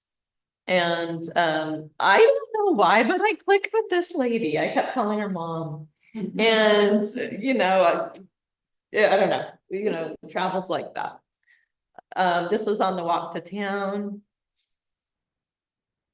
This is just, another example. This, I just clicked with this woman. She's from India, and it's just like, I don't know, we were sisters from another lifetime, I guess. This was the wedding in town. So every month, everyone who's I think it's once a year, everyone who's getting married, they get together all at the same time. And there's a celebration and they bring all this food and it lasts for hours. Did they let you go? You're just a stranger? Yeah, it's more like a public event that's done at the town center. And then the person who's getting married, they decorate this big cart and people throw, rice, and it's really incredibly festive. This is where I stayed at the ashram. I never knew what an ashram was, what it was like. I had no idea what I was getting into, but it was very beautiful. It was next to this mountain, just a very, very rural, beautiful setting. This is called the Shiva Lingam. I was looking through my journal, and 2 years before I went to India. India was not on my radar at all, but I'd had a dream of going to India, and there was a big conical shaped rock with a face in it. It was the Shiva Lingam, but I didn't know it at the time. So it's interesting how sometimes we know inside where we're headed before it happens. And then this is an example of the meal that they serve this on a banana leaf. And you eat with your hands. And I was just reading something like how the first thing you do is you eat how the person in that, or the people in that country eat. But I had been using a fork and knife and spoon, and then I would like rinse it in hot water, and then I'd keep it in my room because I didn't want to get sick. And I'm just like, oh my God, Sally, eat with your hands. So next time if I go, I will be eating with my hands. This was kind of a special meal where I did, but anyway, so. This is an example of the room, really clean, really simple. And so this is the other thing, just getting outside your environment, I think is so important for like just thinking outside the box. And you know, nothing's familiar here and it's very simple. This is the spiritual teacher, Baba. I just love that picture because it's so intense. So he sat in tapas, which is meditation, for 5 years, about 22 hours a day. And he loves cake. So someone had a birthday. And this is called the Pada Puja. In India and Hinduism, they say all the real positive energy comes off of someone's feet. And so this is like just a celebration of that. And then every morning at 5, he walks around the property. And I don't know, that just like reminded me of ancient time. Every time I'm out there, it just reminds me of like something out of the Bible or something. It just seems so ancient. So moving on, my mother passed this summer. And so this was a sibling trip that my brother put together on a river rafting trip. One of my sisters isn't there. But it was just a chance to be together out in nature. Every night we pulled over on the boat and to White Sandy Beach. It was on the Lower Salmon. And we're all swimmers. One day we swam across the river, which, you know, it's not easy. And then we did headstands. But, you know, it's just like many of you when you travel and money, you know, you kind of become a kid again. Yeah, that's fine. It's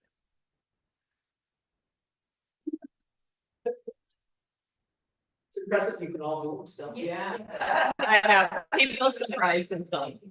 There were a lot of pictures. This is the last one from that trip that I included just because this was the last campsite. It was called Sin City. And they brought out a trunk of clothing that you could dress up in. And I just thought it was so creative and fun. So that's my oldest sister. That's Anson. He was a guide. He was so cute. And then, yeah, me. And so it was just really festive and fun and silly. So I wanted to do the art of travel and art of food because this is a great way to get to know each other. So the things that came up today were the art of, you know, seeing local area attractions, the art of being with family, the art of nature, animals, and all of nature's creatures, the art of food, the art of kind of the beach and ocean came up a lot. I think that's like a real renewal, really calls to all of us. The art of festivals, the art of home, the many vacations at home. The art of first time experiences, like really going outside your comfort zone. And it certainly inspired me, and I hope it inspires all of you to see these local places and places outside the country. And then ultimately it's just the art of slowing down that opens up for creativity. And it helps us be a kid again and experience that creativity. That leads to, you know, creative moments and memories that last lifetime. So with that, Diane is going to talk to us about assemblage. Yes. And introduce yourself. And I see that you also brought art, so I'm gonna make sure that you have time for that too, okay? You wanna do that now? I don't know where it fits. I don't know if it would be a good thing to do while we're working on this assemblage, or Okay. I'll leave it up to you guys. Hi everyone, I guess I'm meeting most of you for the first time here with you. My name is Diana Oki, and I'm an artist. I mostly paint, although assemblage is what I'm offering today. I moved back to Washington from California 4 months before the pandemic broke out. And so when the pandemic hit and I was furloughed, I started creating art 24/7 in my studio with found objects that I was finding from nature walks every day. And it was just so therapeutic and, it was lovely for me. Nature is so rejuvenating. The beauty of nature, you know, as a meditation and then to create art, with it. I have a few pieces I think I'll pass around. I do want to say, Diane, can you tell me about your studio? And you know, it's an amazing artist. I'm just gonna, you guys can pass these around, so these are rejects kind of from, someone I worked at is, my work was that I started working. I have a gallery representing, called House of Orange, so, let me backtrack. I'm just speaking on the top of my head. I've been an artist my whole life. I grew up in Lakewood, went to school here. At 30 years old, I moved with my husband and my one daughter in Southern California. And I began a career in teaching art. That slowly turned into, after a couple decades, into more administrative stuff and being an art director and education manager or director of education at my last job at the Sonoma Valley Museum of Art. So I have a lot of experience teaching art and teaching in all mediums with all ages for a long time. The pandemic hits, I've been an artist my whole life. I was born an artist and the creative impulse, you know. And so then I was able to start making work, like I said, 24/7, and the assemblage was the first thing that I dove into, and it was so therapeutic. And after that, I had always wanted to attack oil paints, so I started painting in oils, and one thing led to another in the last 5 years. And I have always produced, and I have always had a studio, and I've always had shows, but it's never been consistent, it's never been this is my whole time thing. So I started painting koi fish, which led to, having my work, you know, showing my work in a gallery in Hallsville, which then led to me 2 years later being invited to join the gallery at Camp Beach. And, I paint things from nature. I paint koi fish, I paint birds, I paint sea creatures, I paint, maybe from the world around me. As an artist, a lot of you in here are artists, I'm getting. And, I'm constantly beating myself up, thinking that I need to be doing work that's socially relevant, you know, that's speaking to the social political atmosphere, that's relevant, that's powerful, and I just, you know, I can't seem to get it all to channel out.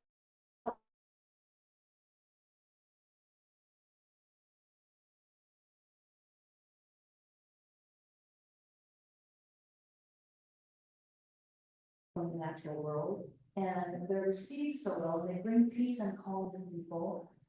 And that's, I don't know, I'm trying to equate that to some sense of service, you know, like, what does my art bring to people? And that's where I'm having. And So if you pull up your website while you're talking. sure. Okay, well, I have an Instagram page, but I think the gallery is the best place to see some of my current work, which is the House of Orange. If you Google that, House of Orange Canopies. Okay. You can keep talking, then she can pull it. I just, you're so beautiful. So assemblage is, I think, you know, I don't know if everybody read the little flyer, but it's taking found objects, repurposed objects, and putting them together in a collage format and an assemblage format on a surface. I like assemblage because it's personal. I like the fact that you can tell a story just by the use of objects that are meaningful to you. And like I said, repurposed, it could be little toys, it could be memorabilia for your travels, you know, train tickets, airplane tickets, photographs of where you visited. So I like building a narrative in an assemblage, and I like using text. In my work, I got a lot of stencils, so it might just be one word like ascend, or I did one little piece. I think I attached it to my worksheet. If you scroll down, you'll hit Diana. Yeah, I like messaging in my art, and I don't do that. In this work, we don't see a lot of messaging other than the beauty of nature, but I like messaging in a way that evokes something uplifting, you know, it resonates with love and harmony and connection and like brotherhood among men, sisterhood among women, brother, you know what I mean? Okay, so this is the latest series of koi. I don't think these photos do them justice, but yeah, you can keep scrolling. I guess this is probably the biggest one here. It's 16 by 30 maybe. And these other guys are right around 16 or 18 inches by something else. More koi. You can hit next over there on the right. So, yeah, I've been working with oils. If anybody paints and you're wanting to check out oils, oh, it's just a must. These are 24 by 24s, and they're that infamous rock on Cannon Beach, Haystack Rock. And then I did a few birds just because I wanted to see if I could paint birds. And those have been well received. And before the birds was a series of kelp and sea creatures. You move to the right again. This was my first like sea creature. I spent about 40 hours on that painting. It was so exciting. You know, you start a work of art, and I think no matter what medium you're working in, for me, I start something and I have this element of fear, like especially with paint. Like it's a subject matter that I'm not used to. I don't know if I can pull it off. I'm not a good painter. I don't think I can do it, but I'm gonna try. I sit at my easel day by day, and it slowly starts to take shape.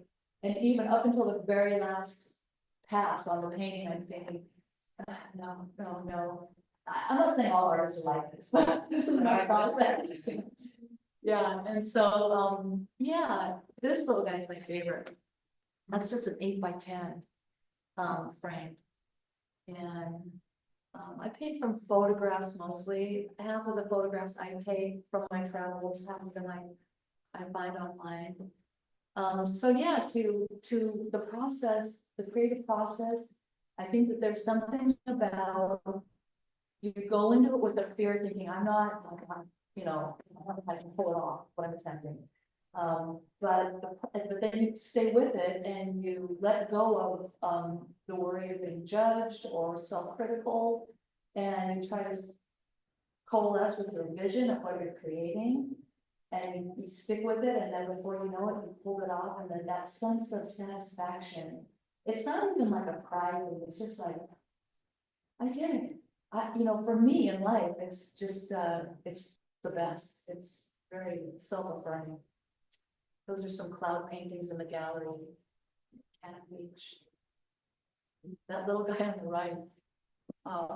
So many people love the painting. I did this little fish, and so I just, for the gallery, I painted a bunch of little, I call him Cosmic George, because I also got these opalescent paints. So the background of that, the pink, it shines. It's a blue background with a red opalescent.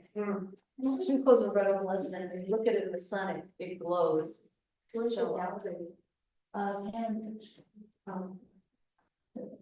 it's not my gallery. It's a gallery owned by a couple, and they have 16 artists there. I'm one of the 16 artists. I think that's it. So that's work from the last 12 to 16 months, I guess. Yeah. So we're going to do assemblage day, and just follow me as I want to just show you some of the substrate and the tools.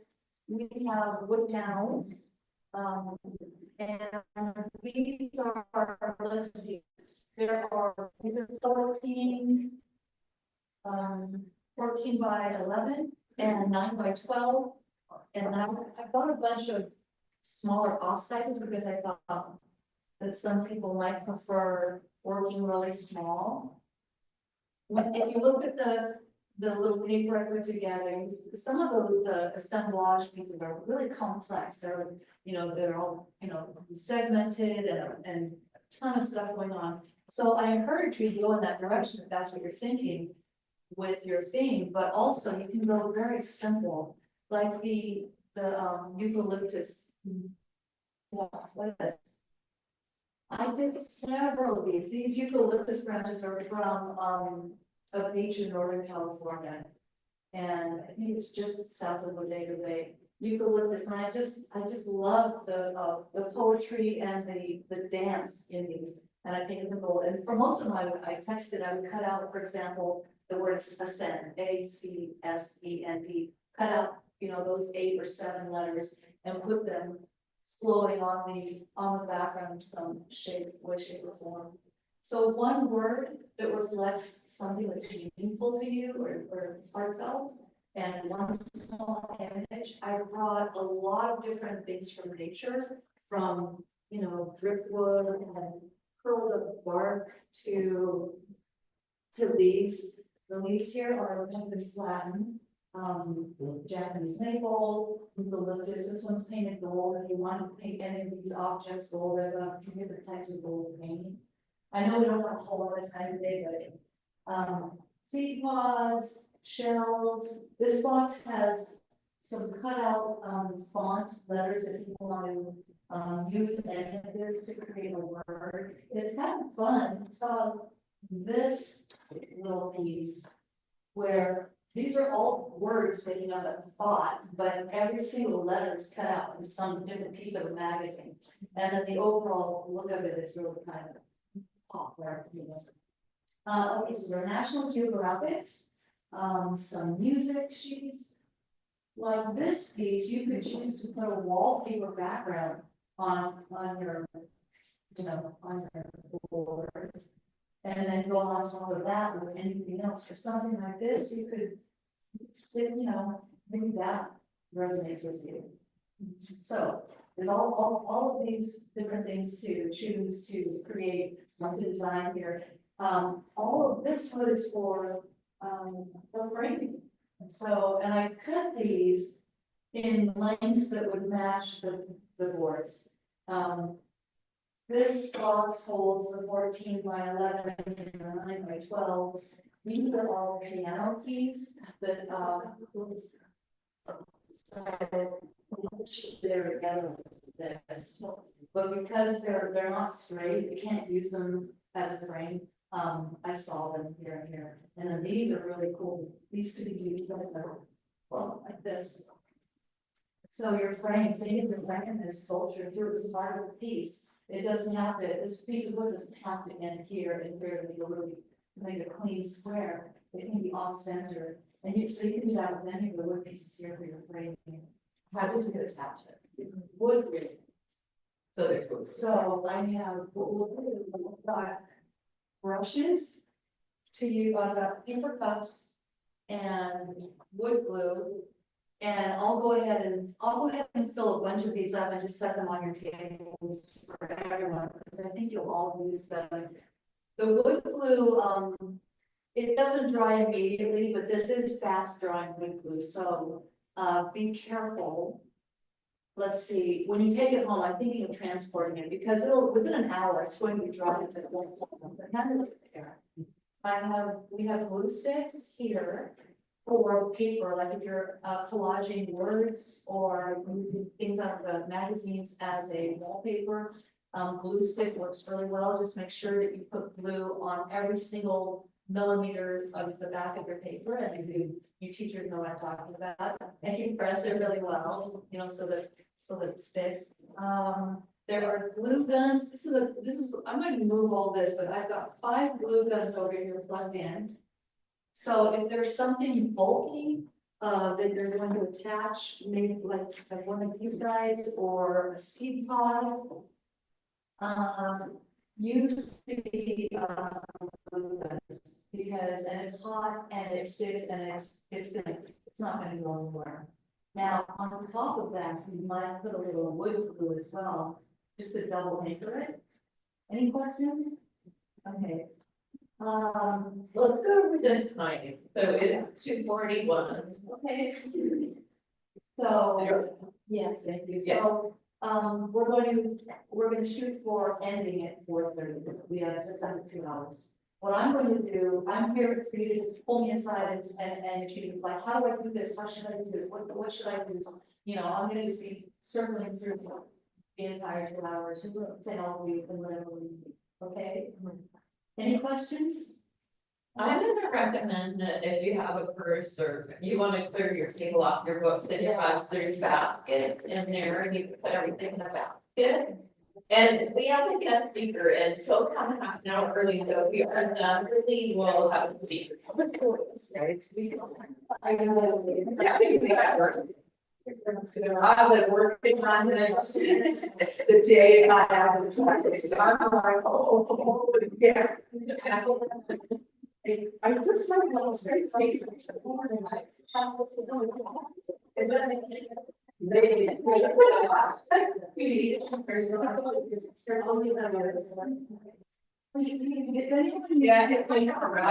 there were some things like this, like, oh, I should do that. No, then maybe I should do that. I just think if you're on this table too, you have a lot of experience.